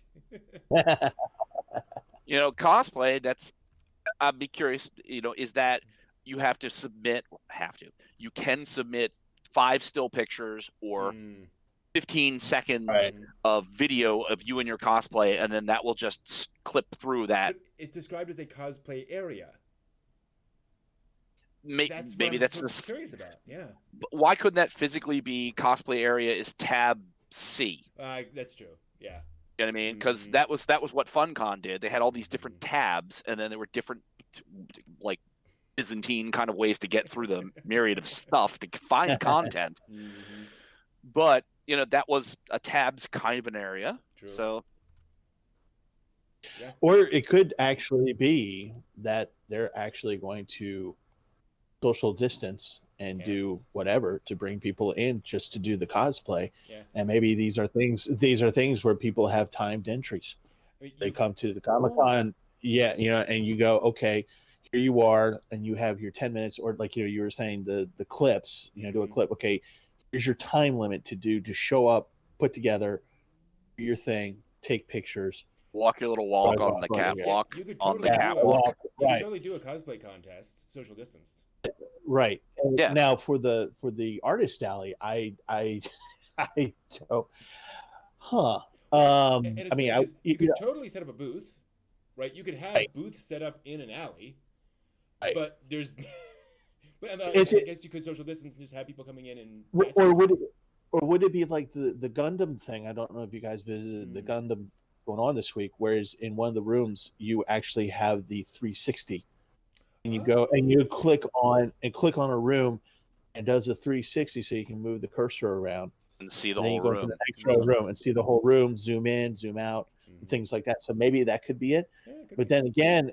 then again, if it's the artist alley and someone's selling stuff, where's how are they going to do that? Yeah. I'm sure there's Yeah. they'll be able to like like they do for the regular dealer's room, but Yeah. but one. Yeah, but is that kind of weird though? If you Yeah. actually had a specific place for the cosplay, a specific place for the artist, and yet you're saying it's an online con. You're like, yeah, it's not. The only thing you're See, that- doing is not letting the public in. Like, right. so But that's the thing. I think that the larger cons are having the problem that they're having, particularly with with what happened with Otakon, I think, is, and the reason why Oncon did well is because I think they are trying to do these big ticket items like the cosplay, like that, instead of like kind of going more along the lines of doing like a panel or showing something or doing a presentation, as opposed to having, like you were saying, the canned interview. Well, you're not really asking a question, so it doesn't really do anything for you. I mean, it's kind of fun to watch, but you can watch that anywhere at any time. They just have to upload it to YouTube. That's all they have to do. Right. Whereas, you give someone, say, you just do a list of, like panels, and then maybe somewhere, if you're able to show some anime, you can really keep it really simple, and people enjoy that. Particularly if you have the most important part of it, which is the interactivity, which I still don't see on this. So on the con itself. So I'm doing a little Googling on Tokyo Comic Con to give you an idea. Last year, guests included Jude Law, Orlando Bloom, and Rupert Grint. Really? Yeah. Wow. And apparently they've got some deep pockets there. and a guy named Chris Hemsworth, who I think has done some movies somewhere. Yeah. Who's he? I don't know who that guy is. It's relatively obscure, but I'm sure he's an up and coming, right? So I wonder if that's also part of it. Right. Is that if you have major guests coming that you are probably paying for, it's like we will have a stage and they will be on that stage. Yeah, you've already committed the money and the contract to get it all organized, so it's got to happen somehow. Yep. Interesting stuff. Moving right along, our news this week brings another update from Crunchyroll, this time one that might affect some of us more than others. The streaming service announced this week it is preparing to implement new tiers of service. Instead of the current 2 tiers, free and premium, there will now be 3 tiers in most of the world and 4 in the United States. The free tier will remain as it's always been, or as it's been for a while, with ads during the streaming and simulcast episodes available a week after debut. The first paid tier will now be called the Fan tier and will work similarly to the current premium subscription. It'll cost $8 a month, or the equivalent in other countries, and have no ads, with simulcast shows available as soon as they air. The Mega Fan tier, will will cost $10 a month and includes all the features from the regular fan tier plus 2 new features: offline viewing and concurrent streaming. The Mega Fan tier will allow users to access up to 4 streams at once. So you could have, 4 different devices running simultaneously, playing different anime, presumably, all off those different devices, all off one account. So family plan, basically. Yeah, exactly. U.S. subscribers of this tier will also receive a $15 discount on a purchase of $100 or more from the Crunchyroll store once every 3 months. So buy your merch. Additionally, subscribers in the United States will have a 4th premium tier option, the Ultimate Fan tier. This tier gives access to up to 6 streams at once, as well as all the perks from the premium tiers, and a $25 off a $100 purchase every 3 months, plus a swag bag and access to exclusive member-only merchandise. Ooh. Yes. The ultimate... Yes. It's because you're an ultimate fan. Fans in the UK and other English-speaking regions won't get the Crunchyroll store discount, and instead of the Ultimate Fan tier, will have the option of the annual Mega Fan tier instead, which gives a 16% discount if you sign up for a full year all at once. The new tiers are set to be implemented worldwide in early September. So I got to admit, this is not a particularly, stunning bit of news here, but that's fine, I think. Where do they come up with 16% discount for that is weird. Foreign customers? Weird. Like 15 or 20? You pick 16. Roll a 20-sided die.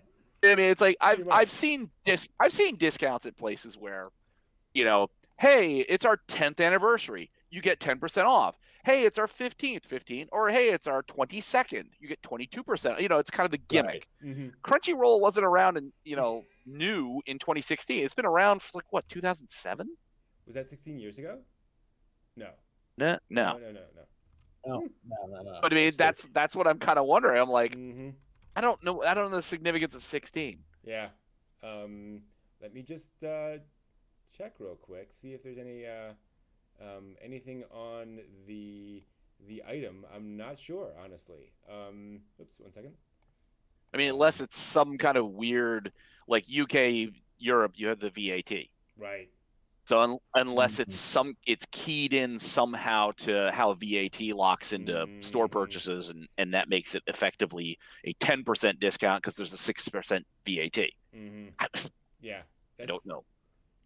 The only thing I can expect. 16% discount on that. Let me just see if there's a thing. Free Ultimate Fan. Nope, they don't say anywhere that I can see. But I think you're right. It sounds like a VAT thing going on. Yeah, they must be trading something off. It's very interesting that they're getting the same sort of Netflix utility. Like you get 4 Netflix accounts where you can watch stuff concurrently, and it's like that. So it's interesting that they're introducing this. But I'm still a little salty from when they dropped 77 shows, of which 9 of them I was watching parts of. You know what I mean? It's like, that's great. You're trying to Netflix this, but how are you leveraging your cachet to get me more of the things that have now gone away? You know what I mean? Funimation seems to be steaming right along with all the stuff you used to have. And I like God of High School, and that's completely their property. I'm cool with that. I wanted to watch the rest of Squid Girl. I was only 3 episodes into it. Well, what I find most interesting about this is this idea that apparently a lot of people want to watch. There are enough families where multiple people all watch anime. Where this is kind of encouraging. Yeah. Or there's a lot of lonely nerds who have lonely nerd friends, and they're all borrowing each other's accounts, just like Netflix. Well, that's the interesting thing is, I think, and I mean that only jokingly. Lonely nerd, that's totally a joke. Don't anybody take offense, please. It's just using this for comedy purposes. Totally. sense of humor. Yeah, but no, I think it's an interesting point. Is that if you're, I wonder how much this is designed to combat that, to say people who are sharing Crunchyroll accounts, because it's annoying. Because then oh, I want to watch this, but you're watching it, and so it's blocking me, Right. whatever. If I pay an extra just $2 a month, well, then that's not a problem anymore. Yeah, I can see that being a significant thing, and I can also see being at a con and somebody saying, "Oh, I've heard about this thing. It's really cool. I want to watch it," and me saying, "Here, I have a spare a viewership thing. Yeah. Let me give you your information for a month. I'll share this with you, and we can make it all work that way." Well, I haven't because- checked in lately, but Crunchyroll used to have a thing where you could forward. You got a pass every month for a 3-day free trial. Mm. And I know some of the people I work with where I was talking about a series I was watching, and their entry into anime was still fairly shallow, and I was like, you know what? Let me forward you my 3-day free pass. Yeah. Mm-hmm. And you watch whatever you want, but watch this series. If you liked that, then you're gonna you probably might like this. Mm-hmm. And then they end up getting a subscription. So Yep. it's interesting that I wonder if they cut that out, because I have not seen a notice about getting a free pass lately. That's a good point. I haven't either. I know last I checked, they had a 14-day free trial.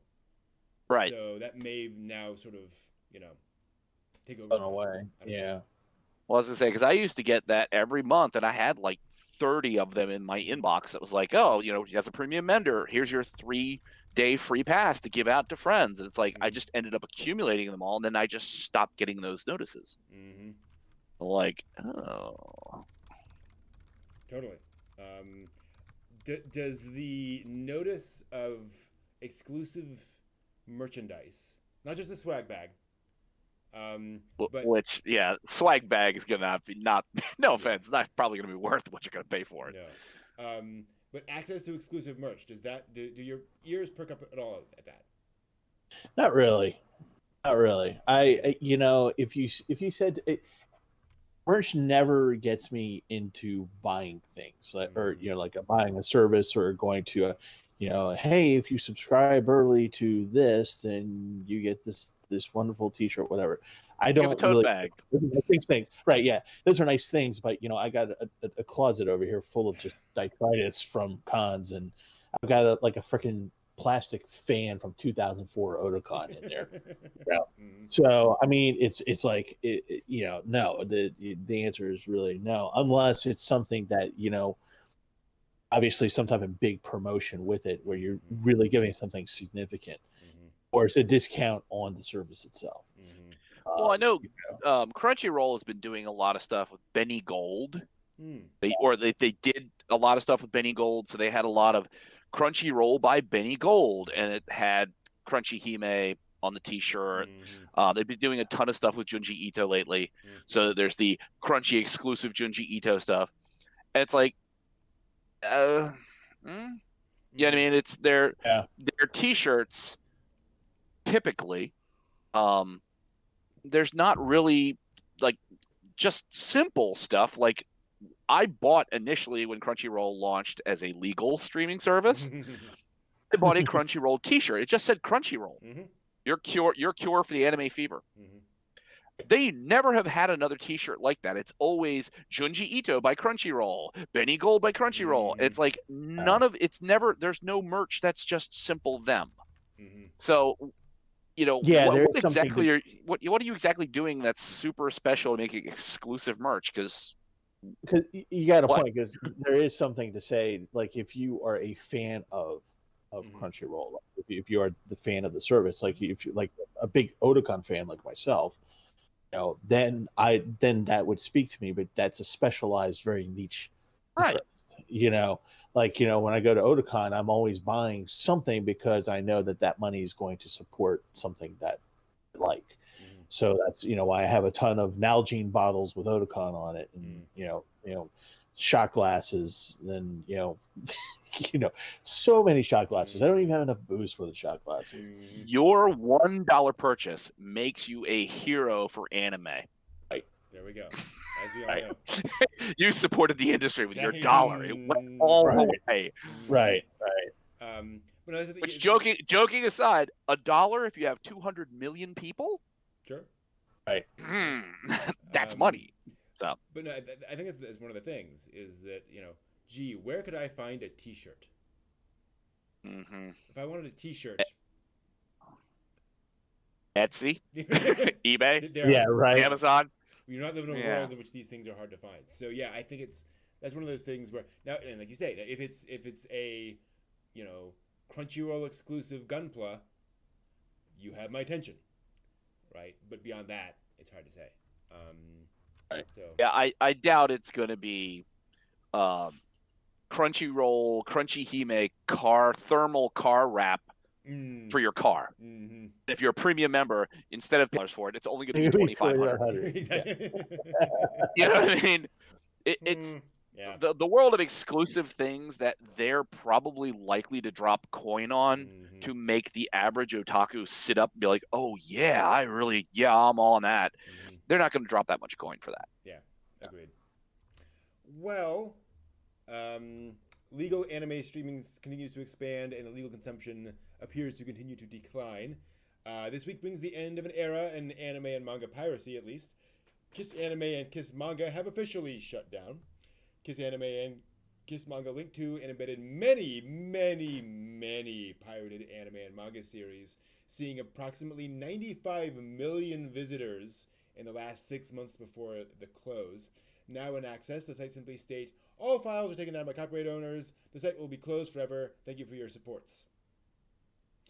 A post was also made in the KISS community Discord server, which claims to be run by community staff members and not site administrators, stating the sites are gone for good, data deleted, and cannot be recovered. It can be guessed that these closures have to do with the expanded Japanese copyright law, which went into effect in June. The law has been expanded to punish those who knowingly download manga and other materials that were pirated or illegally uploaded, and to ban leech sites that aggregate and provide hyperlinks to pirated media. So it's a pirating, specific law change there. After the site shut down, Anime News Network released a survey to gauge fans' reaction to the news. It found that 56% of responders had never even used Kiss Manga, but the 76% had used Kiss Anime to some degree. 29% of responders replied that they had used the site in the past, but only for anime not legally available, and 23% responded that they use it to watch anime not available to them for free, which kind of makes sense. When asked about the use of other manga and anime piracy sites, the survey again showed that the majority of responders did use other piracy sites, but only in cases where the media of choice was not available legally or for free. So we learned a lot from that question. But point being that is now a change in that those sites are gone. It's funny. I'm one of these people where, in terms of piracy sites, I don't keep track.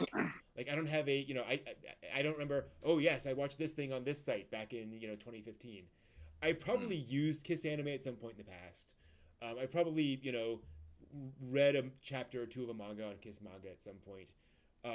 But piracy is such this behemoth with so many tentacles everywhere. It kind of feels like, oh yeah, piracy site number 3,128 went down. I don't know. There'll always be more.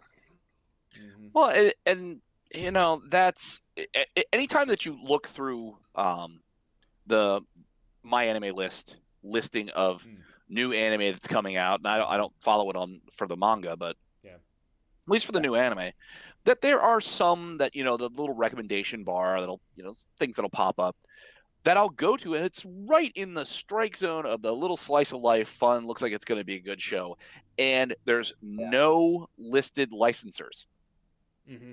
Right. And it's like, I don't know which ones, but same sort of thing. It's like I've been through this to find movies that I cannot find, series that I cannot. They're not licensed anywhere, and it's like I have no idea how are you supposed to get a hold of these? Well, you're not. You know what I mean?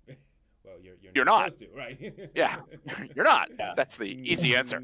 But being a resourceful otaku, you end up looking. You look for those things, and it's interesting. I would hope that cracking down on pirate sites, with the demise of Kiss Anime, that we're going to see a little, uptick in the other side of this, where it's like the licensing is going to get better and faster, because that is the other part of this piracy issue. It's like, if you can keep up with the demand, you don't end up with piracy. And in fairness, that's what we have seen over the long term, right? Yeah, it's getting better.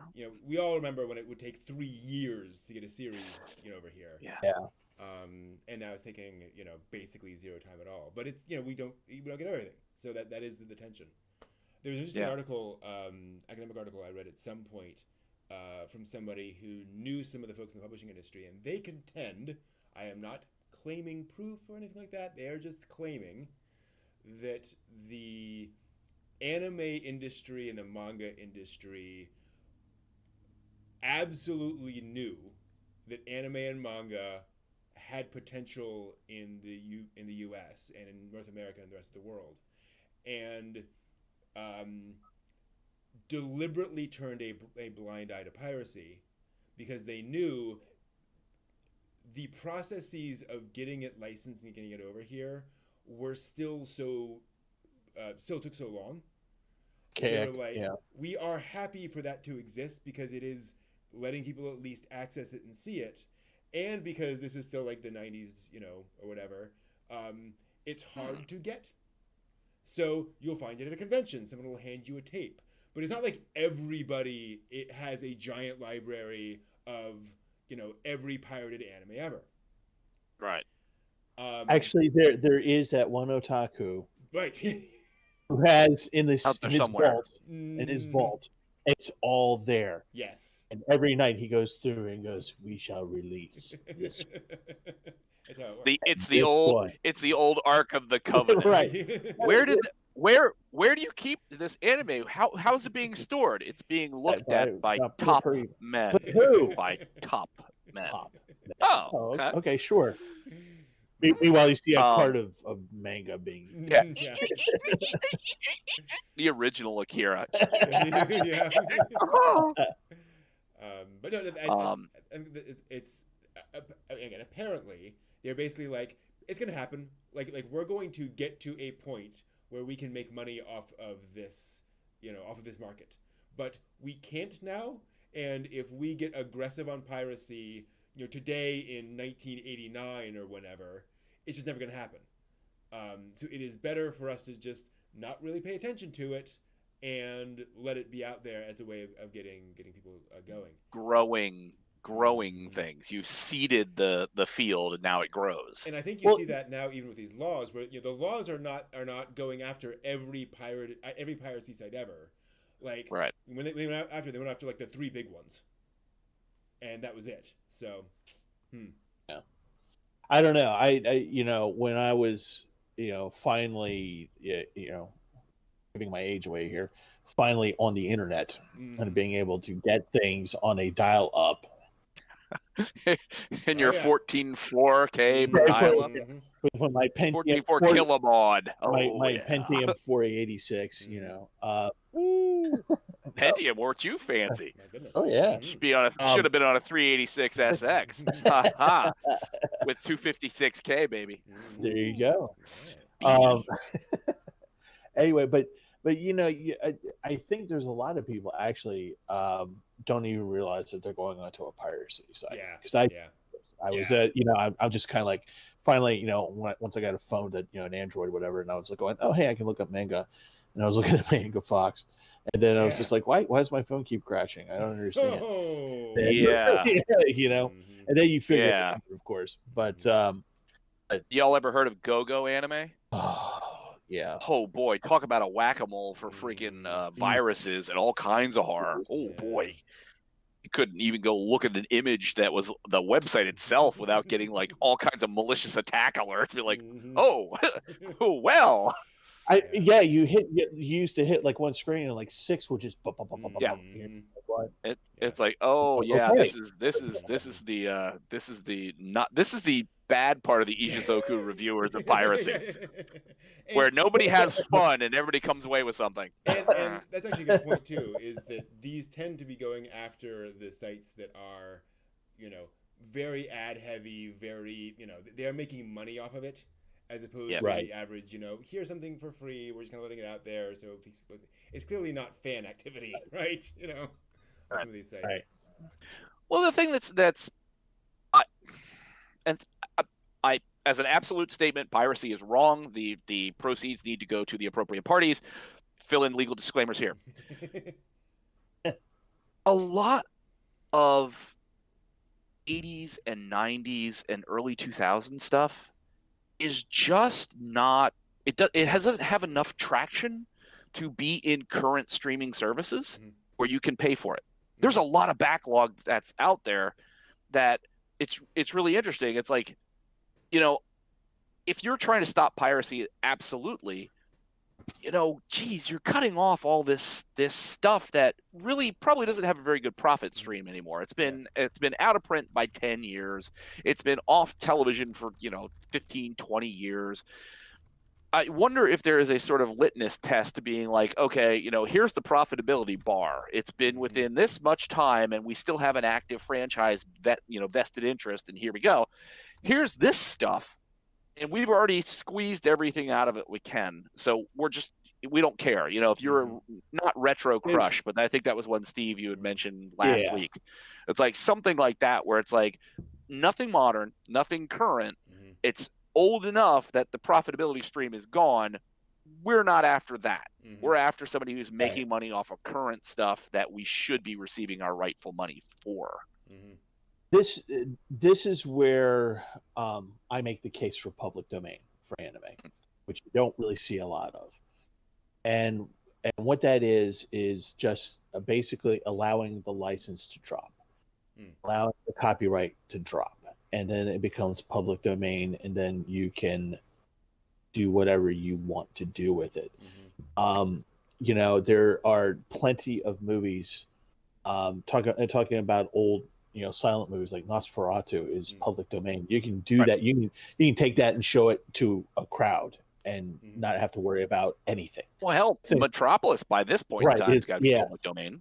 The problem is where, and this is where I don't know the answer to this question, is where in Japan does the public domain, where does something become public domain? Is there public domain? Or is it fair use, which is something completely different and very tricky? And, as opposed to America, because the copyright law is supposed to take an effect to whatever country it exists in. So if the anime is, obviously made in Japan, you go by their laws. So I don't know the law. So I don't know if public domain exists. I'm fairly certain it does. But there can be a catalog like here in America where we actually do have a process that says, okay, here's a piece of work. Nobody's done anything to claim the copyright, the license, anything. They're just letting it go. Right. So we can declassify this as public domain. It's actually codified as public domain so that Americans can look at this and go, public domain, I can do whatever I want with this. And that's Brent, you and I were talking about something that I was playing around with, writing stories on an old DC character that's defunct. It's public domain called the Red Bee. So, if no one picks up the license, then you can do whatever you want with it, but it has to be in public domain. So is there a process in Japan for that to happen so that these you're absolutely right. There's anime out there where you just look at it and you just go, there's no way this is going to turn a profit for anything for anybody. So why don't we just be ultimately accessible to everybody? You might have that question of, at least for manga and anime, given the nearness in time, you might have successors and assigns, which would be more of the problem. So Tezuka's great nephew, might be around to be like, hey, I'm a successor and assigned to Tezuka's estate rights and other. And the big problem is that these aren't owned by a single person, right? The anime is owned by the production committee. So you have 6 people who all have to agree to drop the copyright, which complicates it. I didn't think about that. I sympathize with that. I think there's a lot of weird, obscure stuff that I wish just got released out and made available. I think that does make it harder, right? It's tough. But yeah. Yeah, it's one of those really complicated things where I think you um, ownership, and potential sales, right, are often kind of what you argue there, but that's all pie in the sky, right? Like, who can really say how popular something might be in the future? Right. Well, And when do somebody you think? says, Do you "I think? got to hold on to it forever," it's like, but how do you Yeah. know you're gonna make any money off of it? Well, Right. Space Runaway Idiot. Mm. You know what I mean? Well, It is a thing of its time, but is that going to be popular Well, enough to like generate money in 20 years? I mean, Ideon is still, it's still a classic. I mean, I think Ideon is one of those Oh, things I'm that's not well known disputing enough. classic, but I'm just saying, something that in its day and age, is that still going to be profitable 20 years from now? There's got to be stuff 20 years ago that, isn't. it's just there Mm-hmm. if it survives in any kind of format. Yeah, yeah. VHS cassettes out there somewhere in the world. Mm-hmm. Well, we had the problem now with lost media. There's a service I supported for a while that tracked down the rights to out of print science fiction novels to reprint them and make them available and do like digital releases and so forth that were from like 1923, and the rights had just gone into a hole for 50 years. And so they would go and track it down and find out how they could re-release this thing and make it sort of generally available and under a was it Gutenberg? Was it Gutenberg? Oh, no. This is not. Yeah, this is separate from them. Okay, so that's okay. He made a Bible, as I understand. This was specifically going after things that did have copyright. Okay. But that had So they got lapsed. right. Okay. Right. So copyrights existed, but they were owned by somebody who had been dead for 20 years. So it's like, well, who actually owns this now, and what's the and that's a big complicated thing. So it's really hard. And then folks in the chat room are also pointing out, and then that anime is an adaptation of a manga, which they might then redo a thing on. Oh gosh. They might do a light novel on, or a game. So let's move into the much simpler world of 501c3 nonprofits. As of last week, the Society for the Promotion of Japanese Animation, the organization behind Anime Expo, Anime Project, and World Cosplay Summit USA, has announced their new classification as a 501c3 charitable and educational organization. It was previously classified as a 501c6 trade association, but believes that the new C3 status better aligns with their current structure, activities, and mission. SBJA said as a nonprofit, it is dedicated to educating the public about Japanese animation and pop culture. Though both C3 and C6 organizations are exempt from federal income taxes, C3 organizations can receive tax-deductible charitable contributions, while payments to a C6 organization are only deductible if they serve an ordinary and necessary business expense.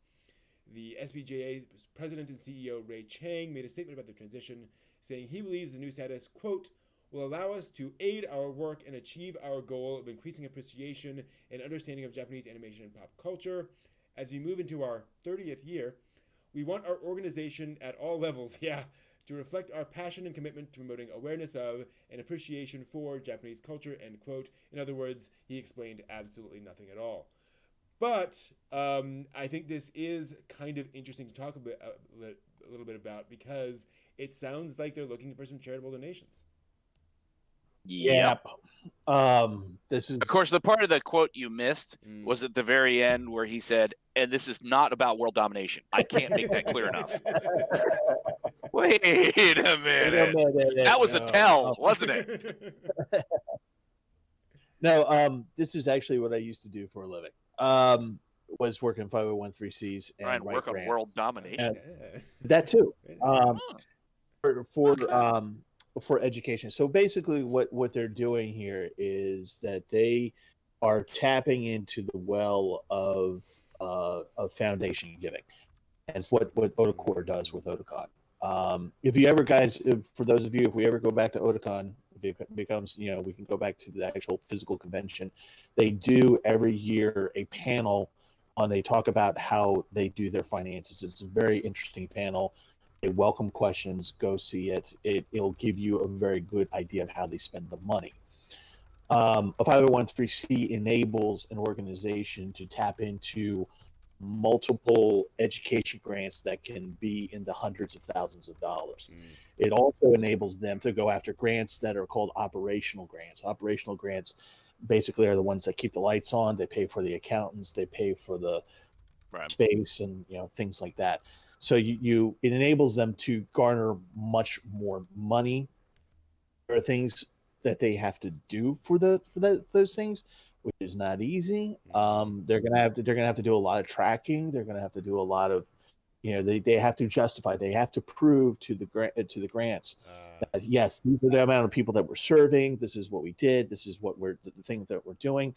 But it's good for them to do that if the mission is actually indeed to spread anime awareness and education and it's cultural education.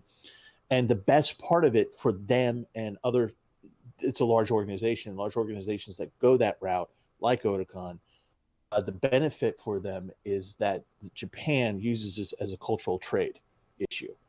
They bring it up. It's not like it's not like Japanese American relations will crash if we don't have this anime convention. But it's something that they say that when you do a grant and you say you're applying for a $250,000 grant from the federal government to promote education awareness on cultural of Japan, and you can list that you work with the consulate in DC to do these things, and they provide you things to do this, that's huge. And that people look at that and they go, oh wow, this costs money, but look at what they're bringing in. Look what Otakon brought in on their first year at the Washington Center. They brought in a Shinto Buddhist temple. They brought in monks. They brought in a lot of culture and a lot of history, and they started talking about that kind of stuff now. So this is let's call it what it is. They're doing it for the money. Sure. Right? The money is going to finance a lot of their stuff, and it does one other thing. It enables them to survive between now and the end of when we finally all get out of our homes and are able to go to a convention.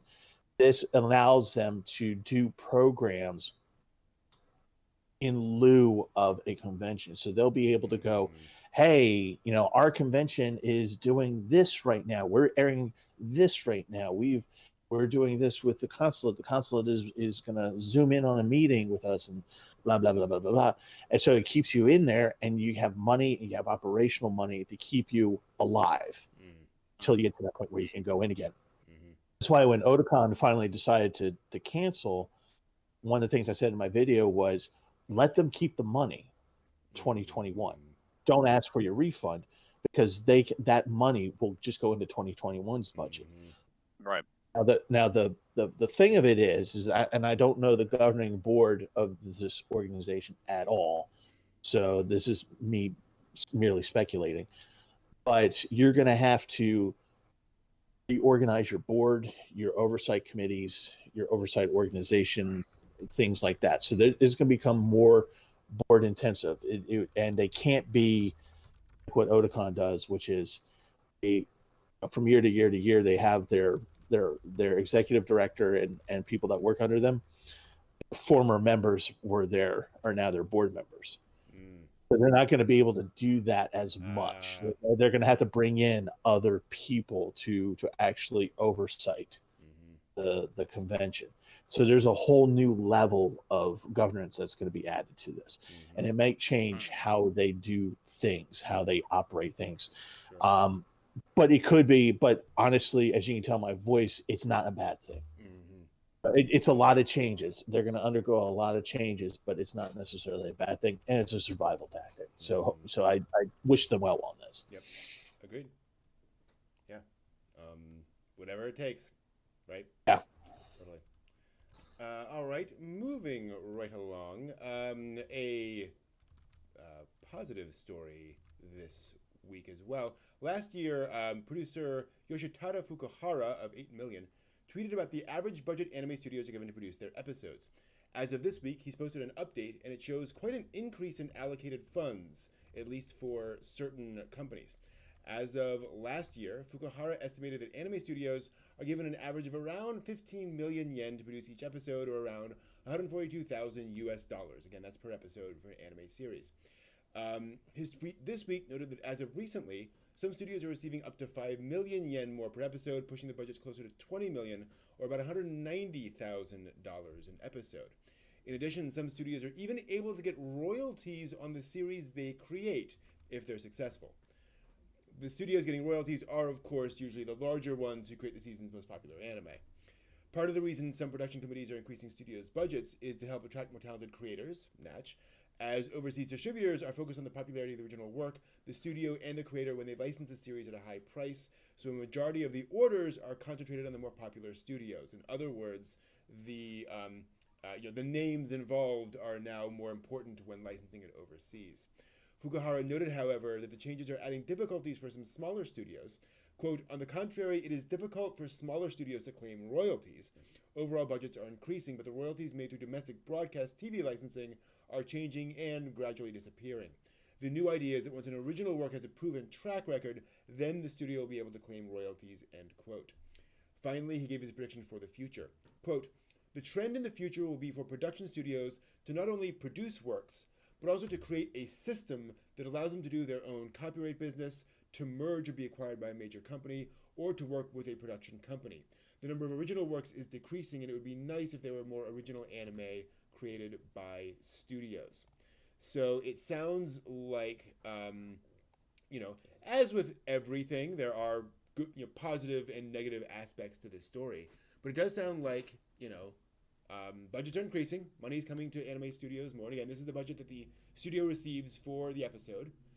Those are generally increasing. Note, this is somebody who is looking at major studios primarily. Right. And I am shocked to hear, and very pleased to hear, that studios are now able to actually get royalties on the stuff that they make, even when apparently it's not like an original thing that they're making for themselves. That's pretty darn cool. Yeah, it would be nice to see some of these content creators actually get a living wage. Mm-hmm. Some of the horror stories I hear about these poor guys. Mm-hmm. Yeah. Yeah, definitely. It's going to be interesting. And now, I should also point out, just for fairness, increasing budgets does not necessarily mean increased salaries. Right? That is not a one-to-one translation, so we're not saying that's actually happening. But it is a trend in the right direction, which can then trickle down eventually. And it is also good that they're looking for trickle down theory. Yeah, but it is also good to that point that he points out that name recognition is more important now. So they need to bring in those big names. They need to bring in those significant people, which means if you can make a name for yourself, you can sort of rise up. Right. That is now more significant than it used to be, which is, I think, a good thing. I think also in general, because it indicates that overseas fans are getting more educated about the staff behind anime. Right. Yeah. Well, for the increase per episode, Mm-hmm. I mean, it's good it's going up. But what does that number mean? What would one episode of Attack on Titan cost to make? Would it be 152,000, or would it be like 200,000 because the studio has the money for that? You know what I mean? So what does that number mean? I think it's an average. From what I've seen number-wise, it's generally so a bigger budgeted series will be more like, say, and trying to calculate this in, back in the day would be more like, so the variance was about $60,000 to $70,000 plus or minus sort of the maximum, or the on either side. So you could shave it down by 30 or 40, increase it by 30 or 40, and then you get the occasional outliers like Ghost in the Shell Standalone Complex, stuff like that. They just got way much bigger budgets than the average show. Okay. So, and I think what this is doing, from judging from the anime I've seen recently, well, that is definitely seems to be going towards, at least partly, is more drawings, like more actual movement in the show. There's no question that there's a lot more movement going on in the average episode of a Moe series today than there was 15 years ago. Yeah, and it's interesting, the royalties thing. That why hasn't that come up before now? You know what I mean? It's like, why? So this royalties thing just a new concept, or are they just sort of getting better at codifying it? And that before it was sort of hit or miss. I think in the past, studios did not get royalties for the anime they made. That was one of the whole problems. Is that if you made an anime series, you are making that on spec. You're like a print shop. You are getting paid to produce these things, and when we walk away, we walk away. You got paid for that job. You didn't get you're not getting royalties off of that unless you make an original work when you own it, and so obviously you own the royalties because it's your original work. So it sounds like if you're the studio behind, the next Attack on Titan, you have the chance to make royalties off of that because it's so big. Interesting. Mm-hmm. That's why that leads to the question of, like, did the old classic studio systems, so like Warner Brothers Studios, Universal, MGM, did they get, was it MGM made Gone with the Wind? Sounds right. And Wizard of Oz. I think so. Did they get royalties off of that? Who? They weren't their stories, MGM. Because they made the film. Oh yeah, absolutely. I'm sure. You know what I mean? Or it's like, so that's just really interesting to think that this is why studio system. Yeah.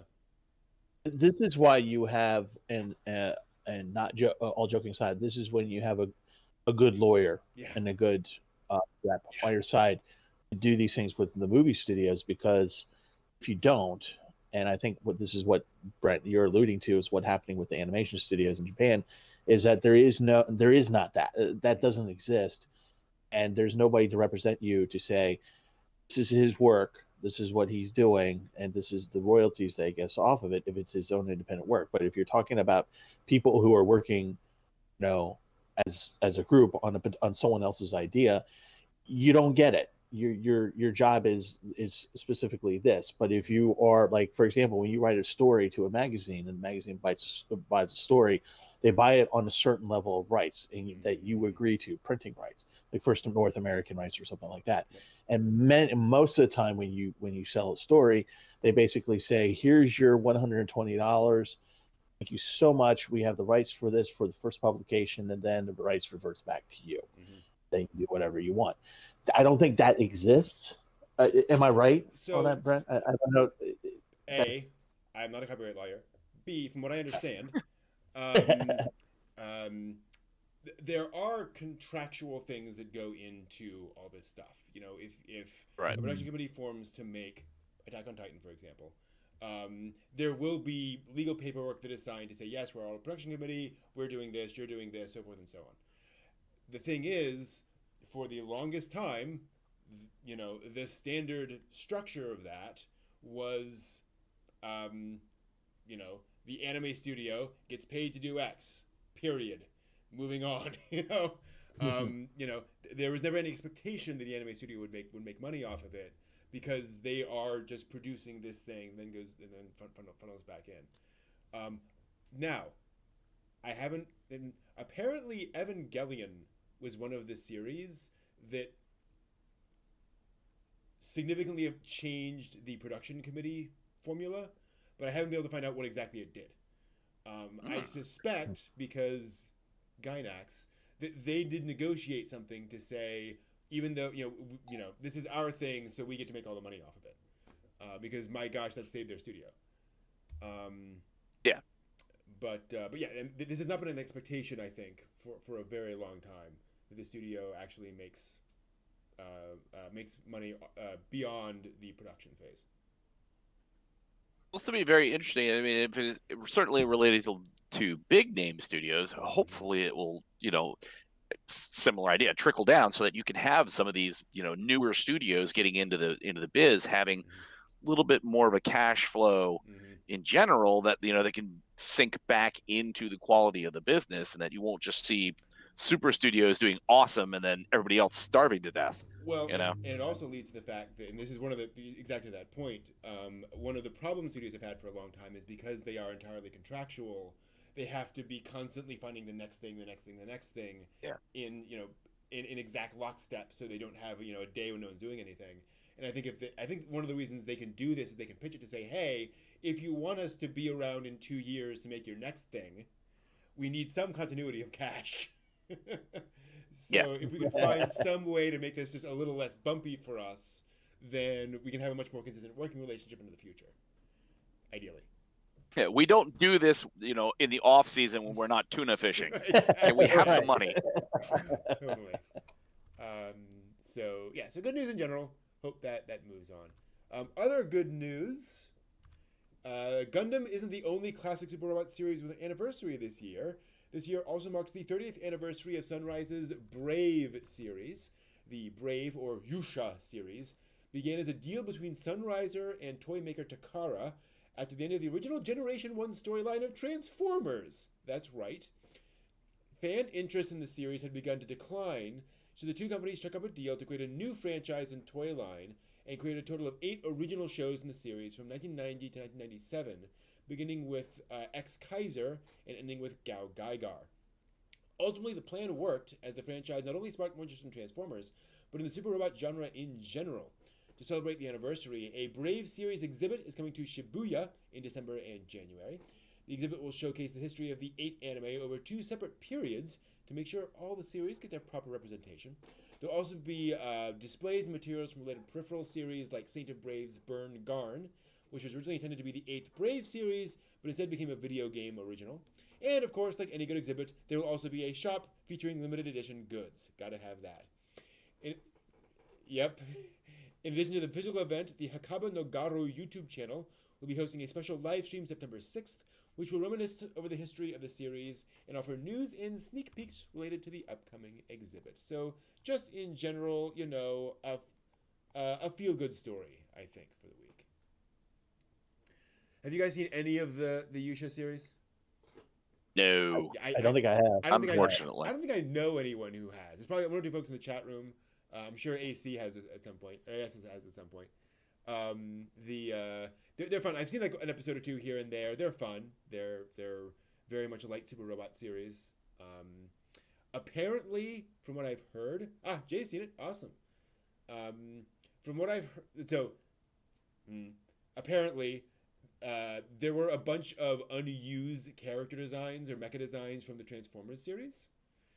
Because they just churned out a bunch of things and some of them hadn't gotten used, and so they said, "Hey, we have spare designs for robots.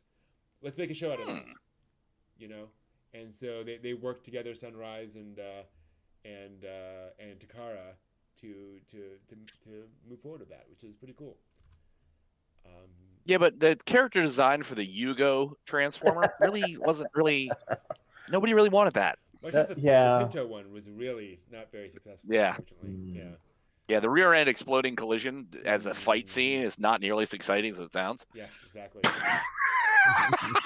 Wow, what time is it? It's past 10. That comment really was good for past 10. Oh my. Well. Yeah. Anyway. Moving along to actually a serious story. Worth pointing out. Another exhibit has been opened honoring the artwork of a late Kyoto animation artist. This one dedicated to art director and background artist Mikiko Watanabe. The exhibit was taking place inside the Kuwana Machi no Eki souvenir store in Kuwana City, Mie Prefecture, using image files provided from Watanabe's computer by KyoAni. The 35-year-old artist served as an art director and background artist on various KyoAni series, including Violet Evergarden, Miss Kobayashi's Dragon Maid, and Myriad Colors' Phantom World. She was even posthumously given an award for her work from the Tokyo Anime Film Festival in February in the background color video category. The exhibit was set up by her great aunt, herself a paper cutting artist, who said that she wanted to leave proof that Watanabe lived. She decided to hold the exhibit after seeing her great niece's work displayed at the funeral, saying, quote, "It might be called background art, but the drawings are all so wonderful and have such loving attention to detail. I want all kinds of people to see it." End quote. Apparently this exhibit has been going on for quite a while already, and this has garnered a lot of attention to it and made a lot of folks stop by and check it out. Definitely, background artists and background art in general, I think, are undervalued by a lot of anime fans, and because they are definitely central to the experience. I was gonna say it's really boring to have blank Yep. behind things, or again, it's not picking on Scooby-Doo, but the repeating scene that just sort of scrolls by while they're running or something is Door, same door, bookcase, mirror, door, bookcase, mirror. So yeah, there is something to be said for the background art and things like that, and just mentioning back to Metropolis, you can see how important that is with the background. Well, background art. it's the only means of really immersing you in the entirety of the story. I mean, right? Yeah, I mean, you talk about Astro Boy in your panel sometimes, and sometimes the panel or sometimes the cell is just Astro Boy and the giant robot and Gray, and the lips move, and that's it. And product for his time, but nowadays, we need that beautiful backgrounds and things like that. And the thing that bothers me whenever I read about these deaths is the age of these people. And this one died at the age of 35, and you have to look at. It seems like it's been happening for the past 6 years now. People are just, it seems like every month somebody's dying. And I'm just, part of me was just like wishes I was a billionaire so I could set up the anime industry medical fund, to make sure that these people, whatever it is, that's causing them to be sickly, or I just don't understand why this is. Well, this was because of the Kyoani fire. Oh, okay, yeah. I didn't realize the connection there. But still, I mean, outside of that, I mean, it's just, much of this talent is going away. I mean, it could be around for the next 25, 30 years. Yeah.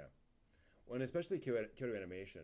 I remember watching a thing on Haruhi Suzumiya and how they went back after the first season came out and noticed things like there was an exterior shot of the school with a window open, and they noticed that window open would have been the window open on the club room, because that's where they had decided the club room was in the building, but it wasn't open in the interior shot they did. So they went back and repainted that background to fix it, because it was a continuity error, even though how on earth would anyone notice that that was that window? So they did, and that's cool. So caring about which, I mean, minor continuity errors. I mean, it's sort of like the printout, if you can read this, then you are a genius thing, where it's the letters are all gobbledygooked. And then you can still, the way that your mind works, you're not reading the whole word anyway. You're only reading parts of it. It's like I'm sure there's a ton of continuity errors in a lot of anime. And it's not, it's not something that necessarily rises to that level. For somebody to notice a window open and to go back and fix it, it's like, wow. No. That's more anal retentive than the people watching it. Exactly. Like, there's a great moment in one of the documentaries from one of the Star Wars prequels where they're filming a scene with, I think, Anakin and Padme, and they're walking on a patio, and somebody had just sprayed water down to water the plants or something, and so the patio was wet, and someone went over to George Lucas and said, that patio's wet, and we haven't seen it before or anything in this shot, so that's okay, but our audience is going to ask why the patio is wet. And he said, if the audiences are paying attention to the water on the ground, we're not doing our jobs very well. And and he was right. That wasn't the focus of the scene. The audience can fill that in. Those details don't matter.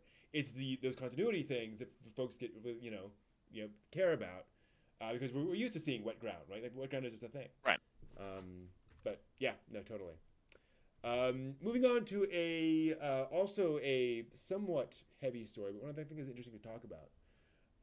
If I can get my thing to transition, there we go.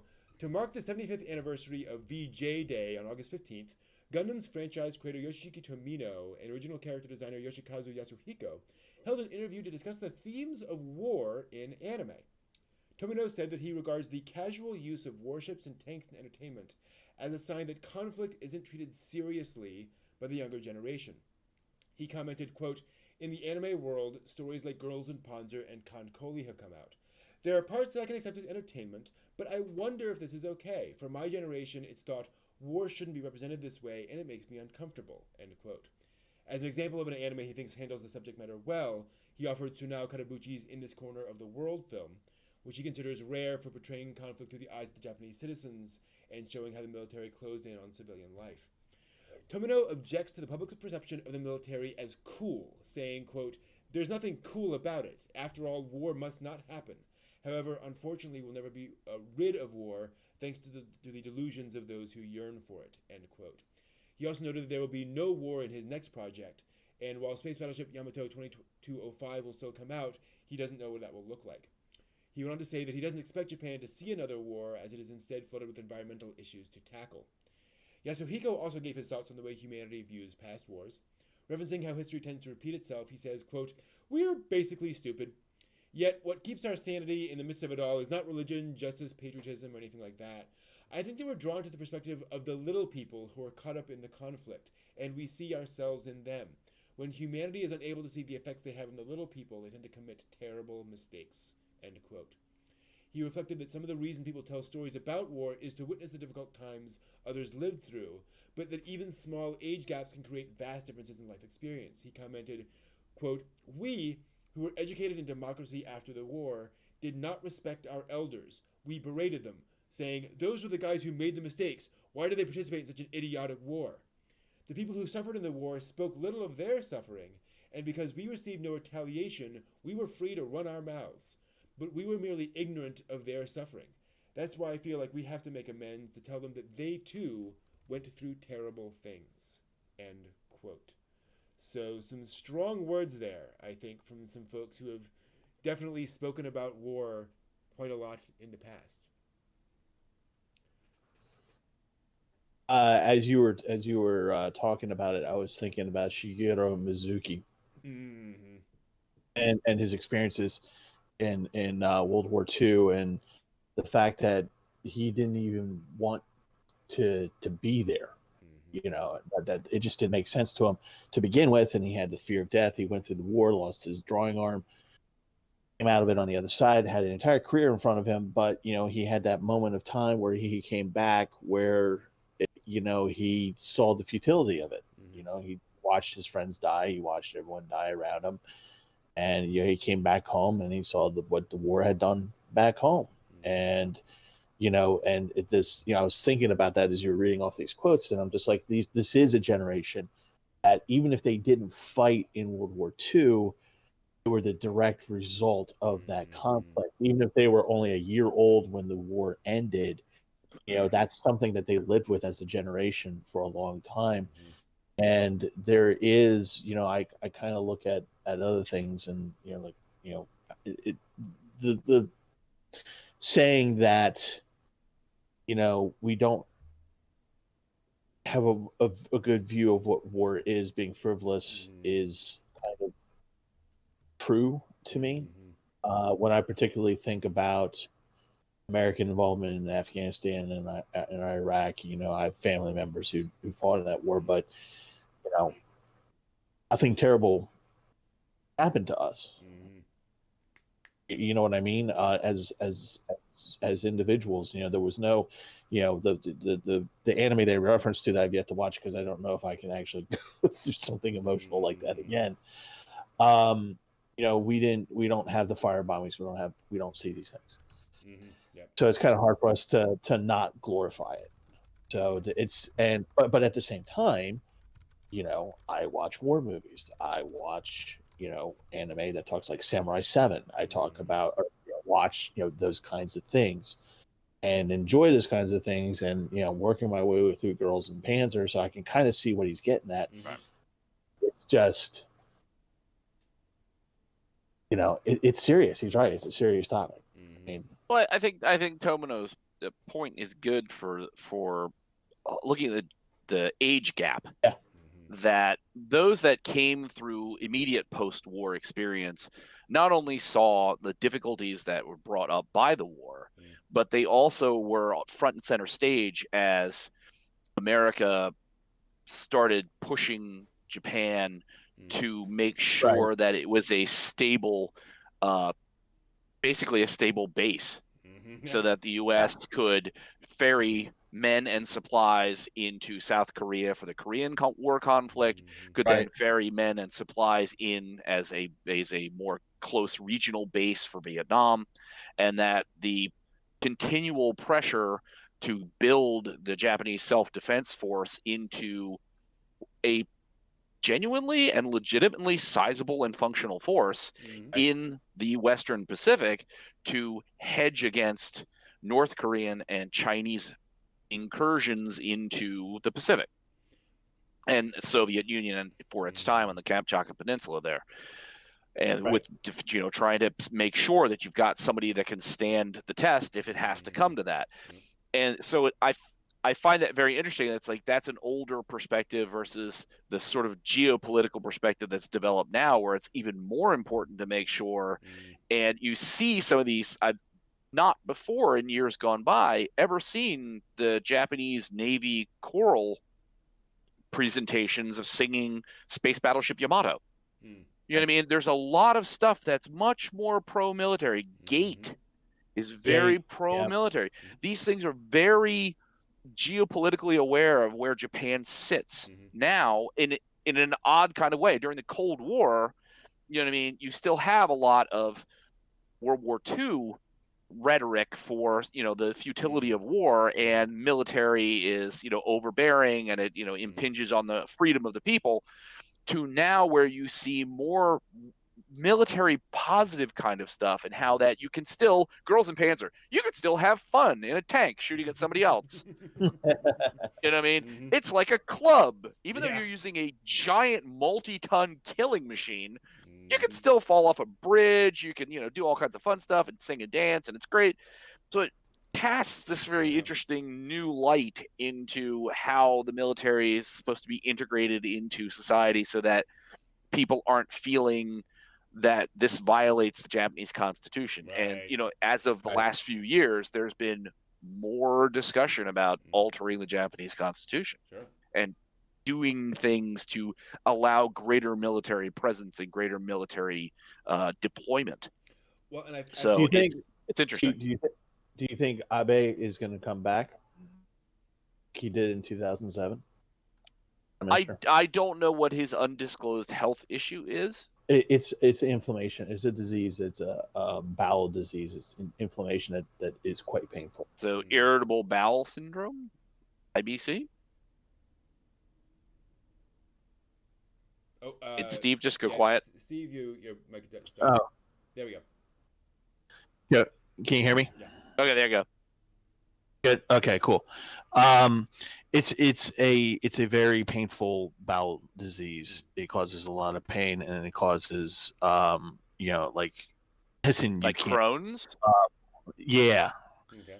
And I think it's bowel or something gastrointestinal. Okay. So there's a chance he could come back, but yeah, because he kind of spearheaded that was spearheading that change you were talking about, which and I mean, in to borrow the phrase realpolitik, he's not the one that's by himself suggesting it. No. You know what I mean? It's like we can all be aware of how that works. So, there's pressure for things to evolve in a way that distributes the risk and the expense. Understandably, I mean, if you're going to be a global cop, you want to deputize some people to make sure that you don't foot the entire bill. So I get that. And there are a lot of folks in Japan who are like, there are threats over here, and we should be able to deal with them independently. I mean, the water cannon contests in the Sea of Japan with Chinese, patrol boats is, you know what I mean? It's like, wow, you guys are doing this? Because somebody's going to be stupid. I mean, somebody's going to be on the water cannon, and then somebody's going to be like, hey, is this thing loaded? Bang! Oh, damn it! Yep. What's Then funny is stuff's gonna go really bad. that is the premise of the Tom Clancy book, actually, Mm. where Japan fights back against America to take back Mm. territories. Mm-hmm. Ooh. So they're in the military exercise, and their ships are filled with weapons, and they fire it during a military exercise and start sinking American ships. Of where it's Clancy, so take it for what it is. One of the things I find so interesting about this is that generational perspective, that idea of people who grew up in the privations of the post-war period, saying, we had to live as kids through having, no money, no food, living off of American, payouts and American food and all that kind of stuff just to survive because of your dumb war, dumb people. How could you have done that? And not recognizing, the complexity of that situation and how many people were involved, and how often things were not as clear cut as they felt when they were 20 years old and marching in their college. Each generation has their own perspective on things, and it is interesting this question of living in an era of fundamental peace might be the best way of putting it, where there's not an active war on your doorstep. People have different perspectives on war, right? They don't see it as seriously as generations that had to live through it. Right. Captain Harlock is all about that, right? Like he is the one non-decadent human left in a society that just shrugs everything off. It's an interesting perspective, and I do appreciate the fact that Tomino says, like, I get the entertainment value, right? Like, I understand that these are fluffy, light, fun, anime series, but But again, what's one of those things I always say? If it appears often enough, it's a cultural thing. Yeah. But there's some element to it. So the fact that things are light and fluffy doesn't mean that that's not an undercurrent that is extant. Exactly. So you can have fun with tanks, but obviously people are accustomed to tanks. Yep. You know what I mean? They're getting a custom gait. It would be extremely unusual to see someone in downtown Tokyo with an automatic rifle. That would sheer panic, I'm sure, would break loose. Yeah. But visually, you've got all these people deployed. They're using their weapons as they're intended to be used. So, you know what I mean? This is not something that's totally alien to someone currently. Yeah. You know what I mean? So that you have a grasp on it in a way that obviously has normalized it. Well, and what's funny is you look at Tomino's works, and this has clearly been a trajectory, right? Like, you see Gundam, Zeta Gundam, Double Zeta Gundam are definitely, these conflicts. Victory Gundam, it's still this big war, and it's being fought by effing children, right? Yeah. Like, that's a 13-year-old kid, and the other characters are clearly underage, and it brings an immediacy to it. Turn A Gundam, there is no war in that, spoiler alert. There are no big battlefield battles in that show. It's all guerrilla tactics, all guerrilla warfare. Because I think Tomino was saying, no, I'm not going to give you spectacle. I'm not going to give you a giant battle. I'm not going to give in to that idea. Well, what the heck is Uchu Senkan Yamato 2205 going to be if you know what I mean? If you don't want war to be, is it going to be like next gen where it's like they just shuttle from one place to the next and they bring like diplomats here and then go and ferry some food over here? It's all drones, and the drones are shooting at each other, and it's fine. It's all fine. Yeah, it's like it's not real war. It's like a video game. Exactly. I think that's so much better. Yeah.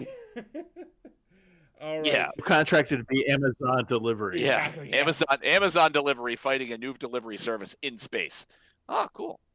We all know that. Planet Express. Oh, that's a Futurama reference. Hey. Yeah. We all know that's not anime. Yeah. Exactly. Speaking of which, Happy Judgment Day. Happy Judgment Day. Oh, is today? Oh, Skynet goes live now. Yeah, it's the anniversary of Judgment Day. Oh boy. So just as a little reminder to everyone that things can go not the way you expect. But Hasta la vista. exactly. There are Lego sets out there based on just about everything except for anime and manga. That might be about to change soon, however. Two fans have pitched their idea for a Naruto-themed Lego set and gotten almost enough supporters to have their design officially reviewed for distribution. The design posted by Daddy Twins on the Lego Ideas site is based on the iconic Ichiraku ramen shop and has so far collected 9,000 supporters out of the 10,000 required for official review. The set would include the ramen shop itself, as well as accessories and mini Lego figures of 7 of the main Naruto characters. Each figure comes with 2 faces, bearing different expressions, and can be equipped with their own personalized ninja accessories. As described by the creators, quote, "The set is perfect for display, but also to play with it. You can recreate different scenes of the series with the minifigs and play with the accessories they include. There is no limit for the imagination, and kids would love to revive epic adventures with their favorite heroes." Feel good story of to end out our week there. I think it would definitely be fun to see more anime and manga characters in Lego because why not? And I saw this on Facebook actually earlier this week that it had a picture of that. And the first thought that went through my head is I don't watch anything Naruto, but I could have a Lego ramen shop. That'd be awesome. I want that. Exactly. And then I sat back and said, "Oh God, I must be insane." Like, I could have a ramen shop made of Lego from Naruto. That's just, okay. That's gonna be freaky. There we go. I like the part that you can play with it. It's like, no, I would like to see the part where they say you can't play with it. It's very sharp. It's not meant for anything other than to look at it and don't touch it. Like, oh yeah, that's gonna sell that product good. And I have good news. I just refreshed the page. They have reached 10,000 supporters. Oh, cool. Nice. Yeah. If only we had Toys R Us to go and see it on the shelf before we bought it. Yep. So as you were reading this, Brent, I was thinking of all the Naruto AMVs with Linkin Park. Oh yes, that is required by law. I think. Law, yeah. And I have not seen that. Oh well, just go onto YouTube and type in Naruto AMV, and about 90% of it will be Linkin Park. As Linkin Park as the song. Okay. Yeah. And it's like awesome. It's like friends don't let friends make AMVs with Naruto and Linkin Park. But aside, this actually looks pretty cool. It does. It actually looks fun to build. I think, and yeah. Probably more. I mean, actually, what I would like to see is, speaking of the Spaceship Yamato, I'd like to build one of those. Yeah. In Lego format? Yeah, Lego format. But the launchers have to work.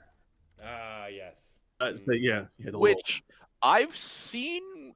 It was a YouTube video probably about 5 or 6 years ago where someone built a Carabiner 98K, which is the German main battle rifle from World War II, at the full length. So, 3 feet worth of Lego with a cycling bolt, an internal 5-shot magazine, and it shot the little Lego bullets. Wow. I don't know how they did it.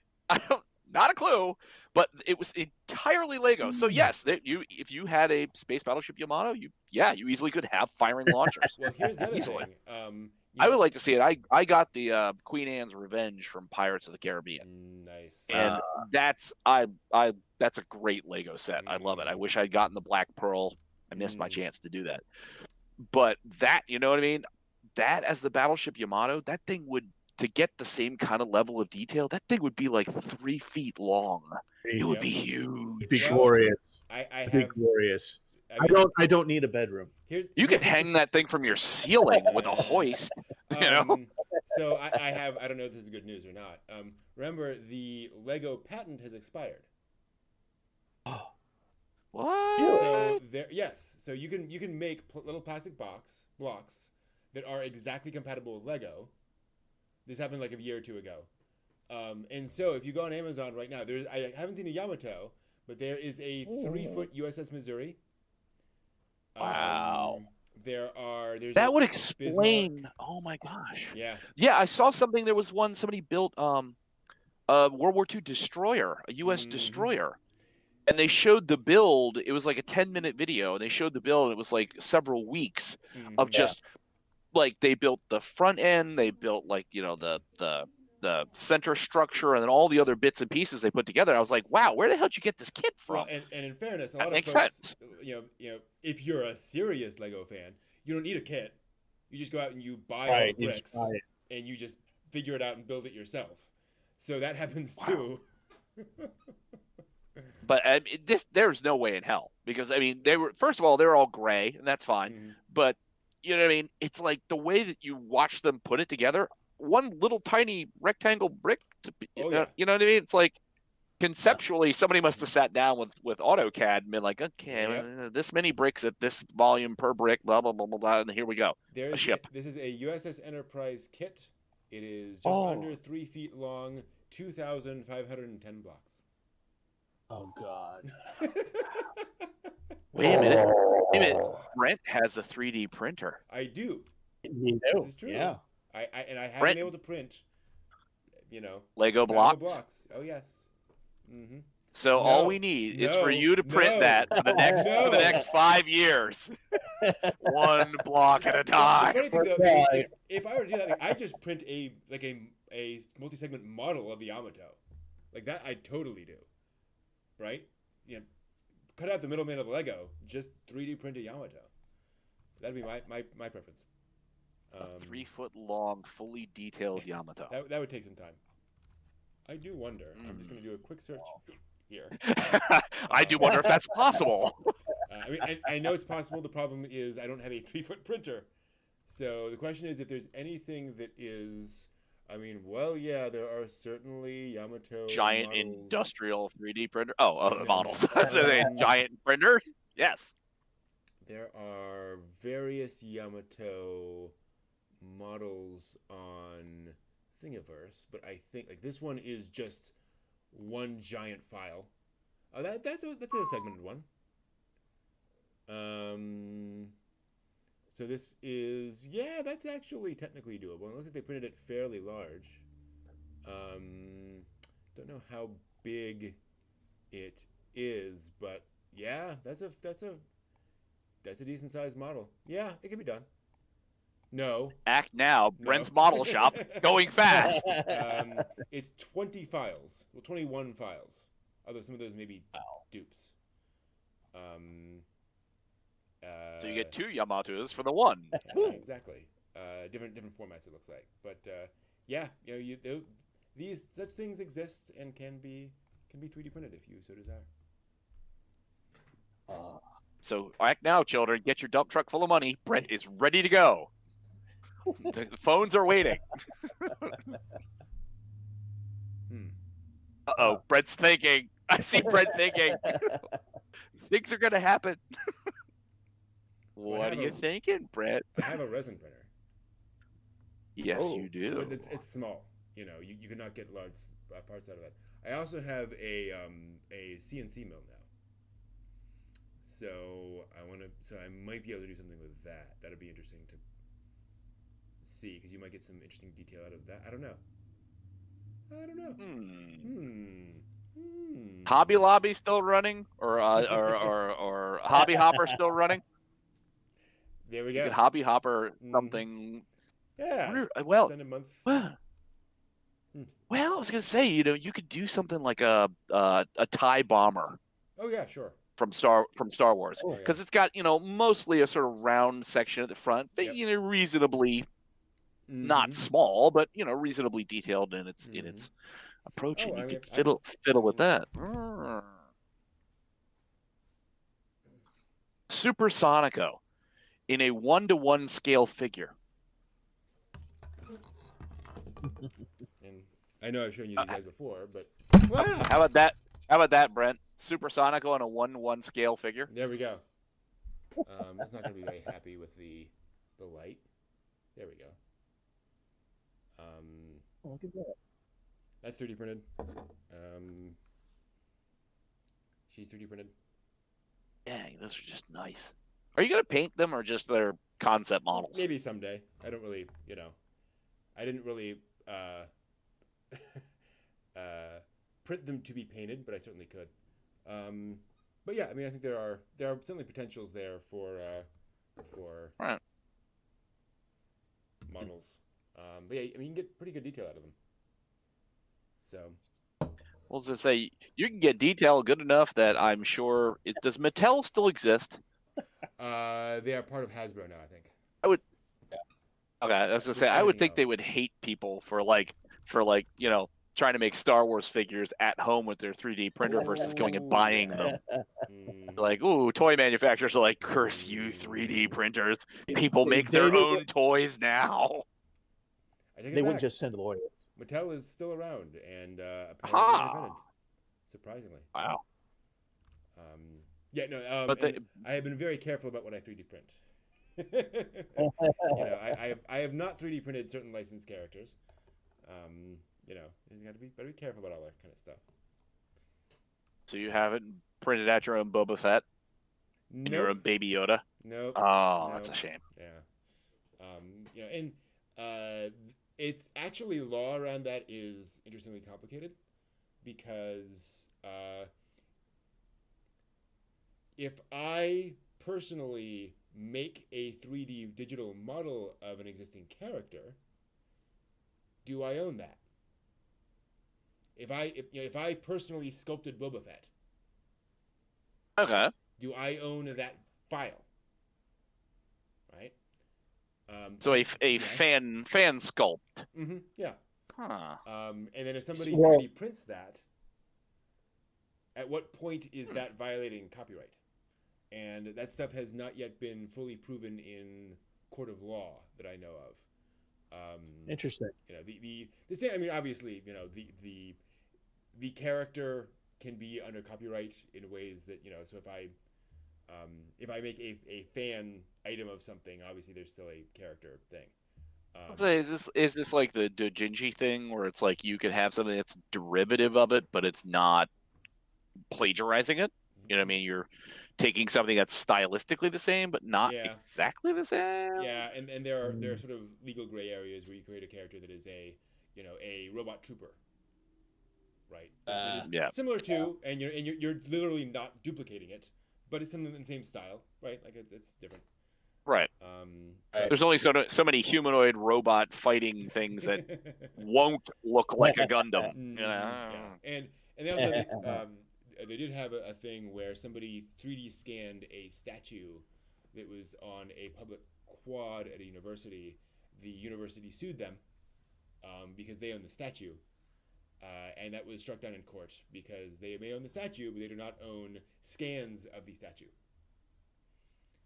Which you would think somebody would notice someone setting up a 3D scanner, because a statue probably is fairly good size. This is a 3D scanner. You could. What happened to the whole crazy laser thing that goes down, scans, and you take from the different quarter, and you get the build image? Or you just take photos of it from multiple angles. Damn! Software that'll stitch it all together. Yeah. Wow. What a wild time in which we live. This thing they call a telephone, 23 skidoo. Well, no, and they'll they do that with drones now. So you can, if you take a drone and just zip it around an object a couple of times in video camera and go hit it from all angles, software can then extract all of the frames of that and then use this software to create a 3D file of the object that it looped around. So folks will wow. They do this in realty a lot now, where they will 3D scan a building by just having a drone go around it once, and then you can just extract the model of the building from that. Yeah, it's amazing. Damn. It's too bad that there's no again not fair use, but it's there's no copyright on it. And like Shakespeare plays. You can actually do your own version of a Shakespeare play and copyright it. That's because the Shakespeare play doesn't have the copyright. It's public domain. Right. So, but it's just like, I'm like thinking around it because I'm like going, because, I really want to set up a 3D printer and make money. You're not allowed to make money, Steve. Well, there are plenty of public domain 3D models. Why are all these quarters made of plastic? Damn it, Steve! You've got the money making thing wrong. Don't joke. In my high school, we had black and white stickers that we put on our cars to allow us to park on the school lot. Oh wow! So that when we were old enough to drive, and we would take pictures, develop them in the dark room, put them out, sell them to There we go. Nice. But yeah, you could, but Yeah. No, there are a lot of public domain or free to print 3D files out there. So there's a pretty healthy market of that too. What's interesting is when somebody will upload, an X-wing that they've modeled themselves, public domain, and it's like, I don't know if you can do that. right. I think somebody's going to complain if you try to, enforce that. And that's good luck. Lucas will not bother with the lawyers. He'll just send the goons. Exactly. Yeah. You'll just disappear. Pretty much. But yeah. Well, it's actually an interesting point. I mean, this is speaking of toys. One thing 3D printers is now allowing is the resurrection of dead toys. So folks will find an out-of-print toy that's not available, model it, and so if you want to just download it, make a single 3D print for yourself, not for sale, but now you have that toy, there you go. That is much easier than using the dark arts, which I've been trying to resurrect dead toys. It's really nice. Mm-hmm.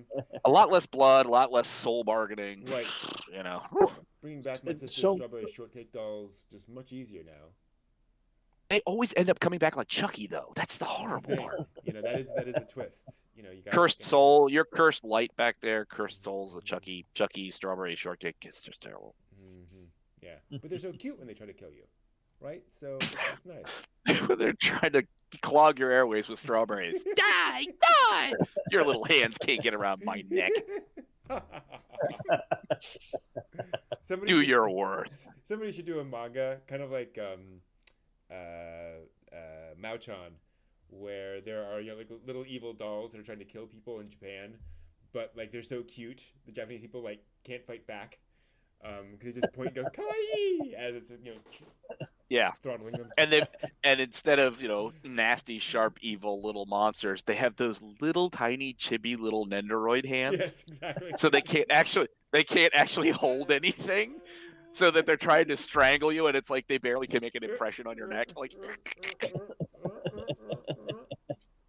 shit it. No, you're so cute. I'm gonna put you back on the shelf. No, I will murder you. Oh, I think that's there's the next anime series right there. Good frame arms girls that they've gone all wrong. There we go. I like it. Let's talk anime history real quick. Speaking of conventions, we have some anime history to talk about. Welcome to This Week in Anime History, where today we're reaching a little bit further back in the week. This is actually 1 day earlier. Yeah. 1 day earlier than the week technically, but I didn't do this the prior week, so we're kind of stretching a little bit. The 20th of August 1983 was the premiere of the Daikon 4 animation. This was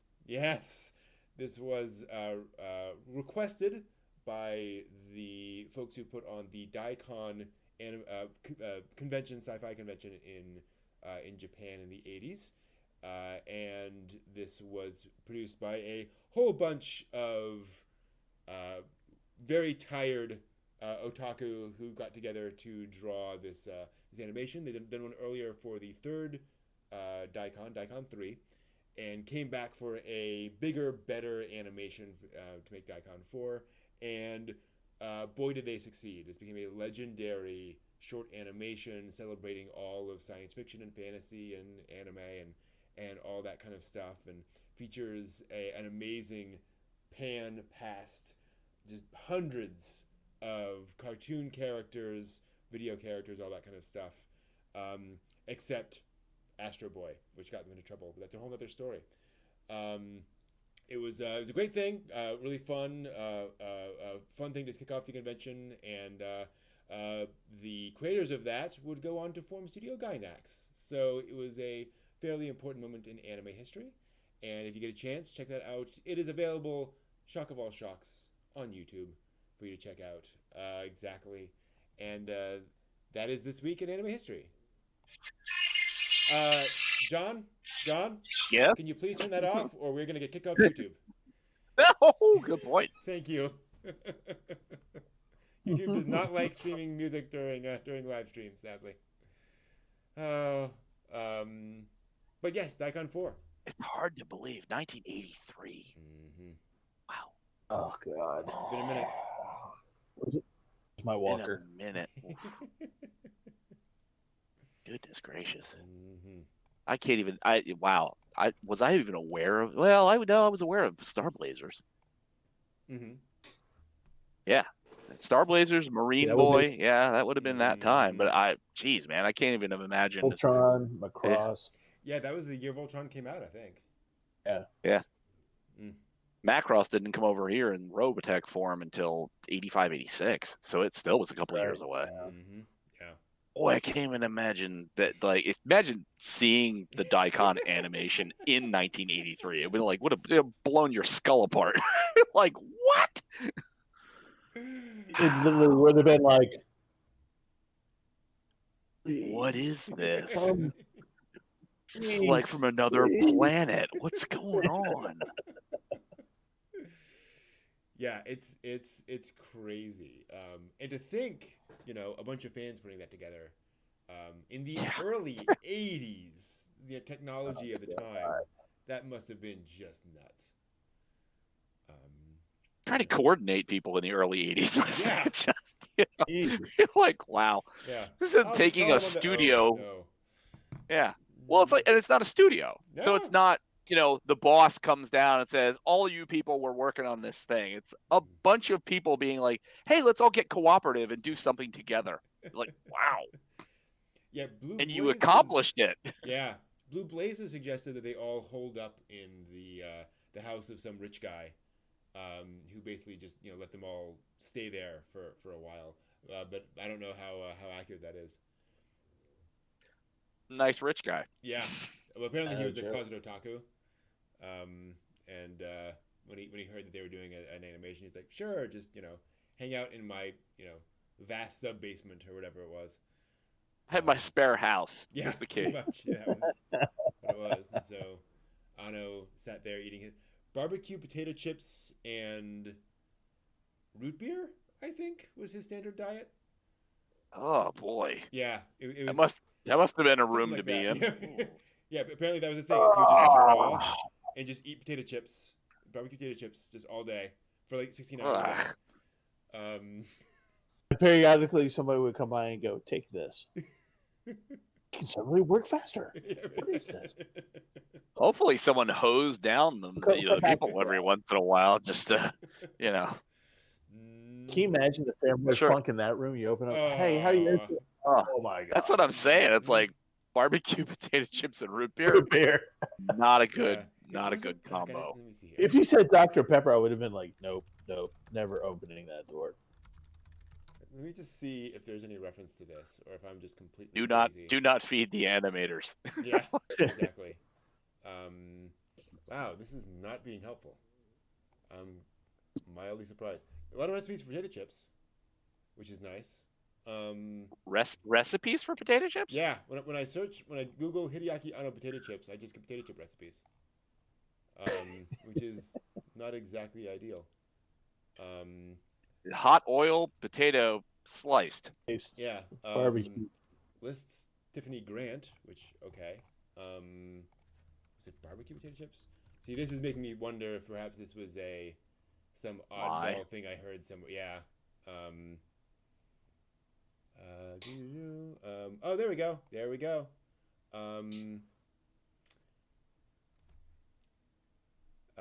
His primary diet consists of Sapporo brand barbecue potato chips and pizza with tomatoes as the only topping. After those comes beer. Oh god, that's worse. Wow. Well, but if you're in your 20s, Yeah. you can live on that. That's fine. Mm-hmm. Oh, This is If from you were in your CJAS. Uh, uh, this is from Lawrence. Lawrence of Arabia, Hold on. Lawrence Livermore National Lab. Lawrence Eng.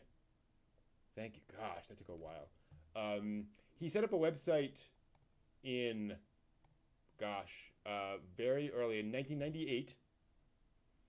Yep. And started posting things about some of his favorite things, like anime.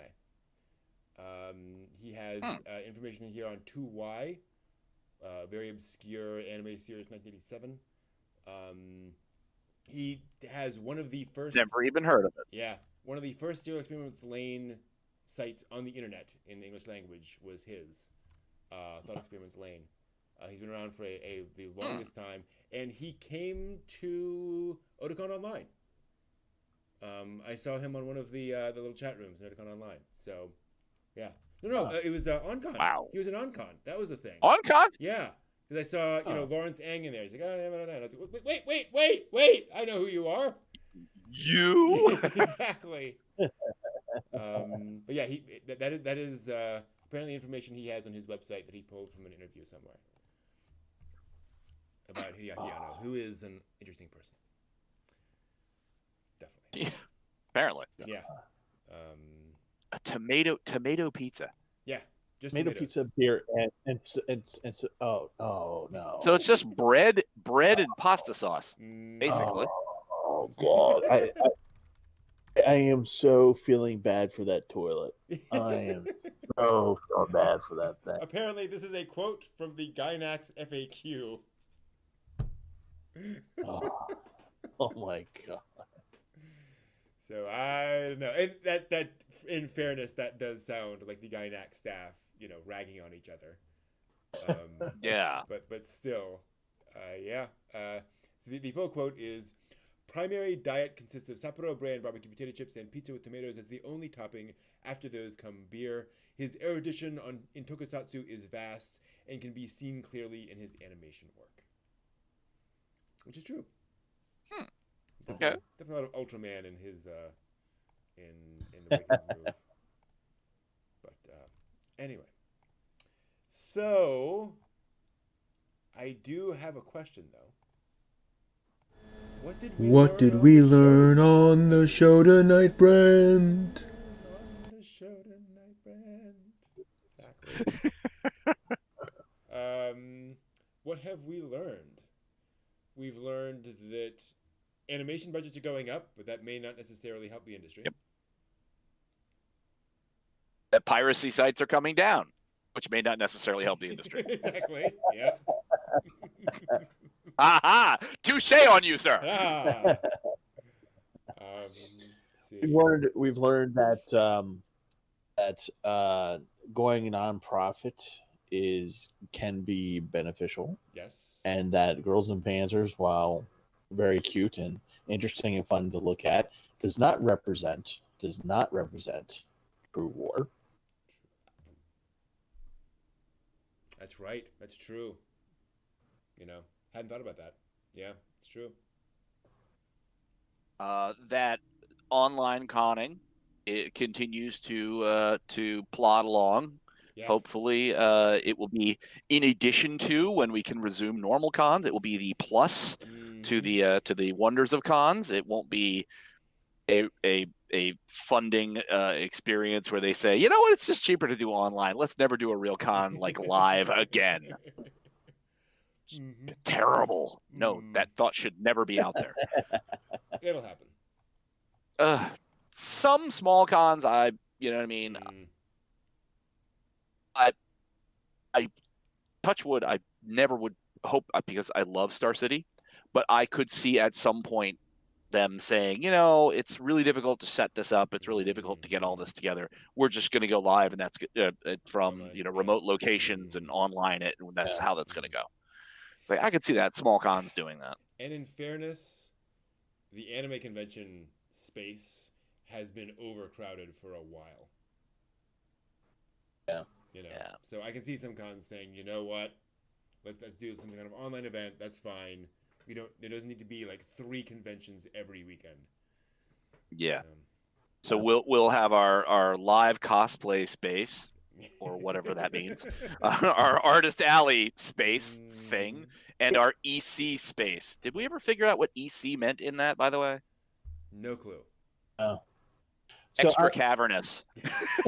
It's just extra big. Oh, cool. So I'm thinking my artist alley booth will be that with the part of the ceiling, part of the wall, the ceiling with my 3-foot Yamato Lego. Mm-hmm. In all its glory. Mm-hmm. I hear that. And you'll have a 10-second clip in order to sell your wares. That's it. Right. At a 16% discount. Yeah, exactly. There you go. If I recall correctly, Hideaki Anno, isn't he in Shirobako? Don't they go to see him at some point?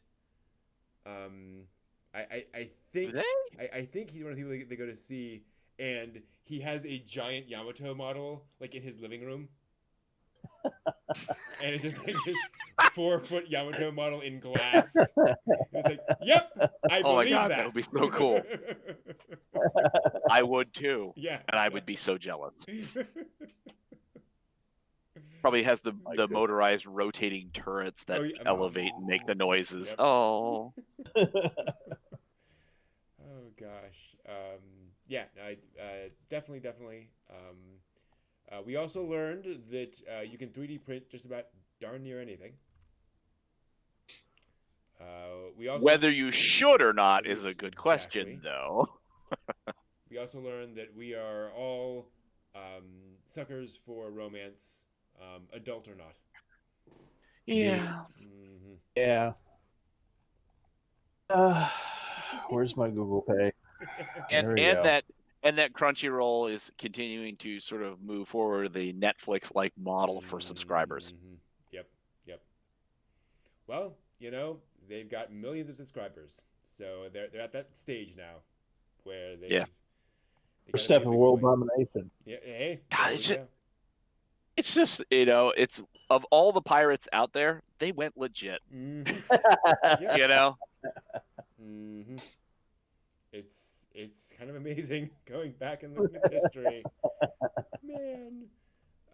Well, it's just kind of funny because it's like, how did they get onto the iTunes store? Because they had an app before I think they were straight up legit. Well, a lot of apps don't know. Sneak on. And it's because it was iTunes. like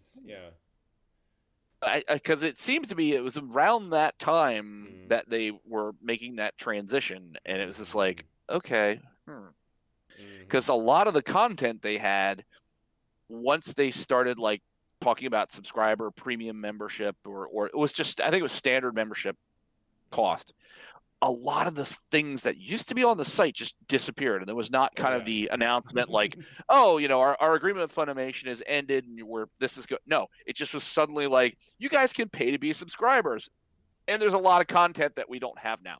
Yeah. Like, what? What happened? Yeah. Dragon Ball suddenly disappeared. I don't know why. Go figure that. What is it? A Benobashi, the magical shopping arcade? Mm-hmm. That one, I watched like 3 episodes of it. I'm like, I'm not terribly committed to it. I'm sort of moving along, and then it was gone. I'm like, where'd it go? I actually have it. Oh, nice. Yeah. We've also learned that we all pine for cons. Yes. Physical cons again. Yes. One day. Cool. All right. Thank you all so much. This has been a fun time as always. We will see you all next week, hopefully, for more anime talks. Thank you all very much. Have a great week. Until next time, watch more anime.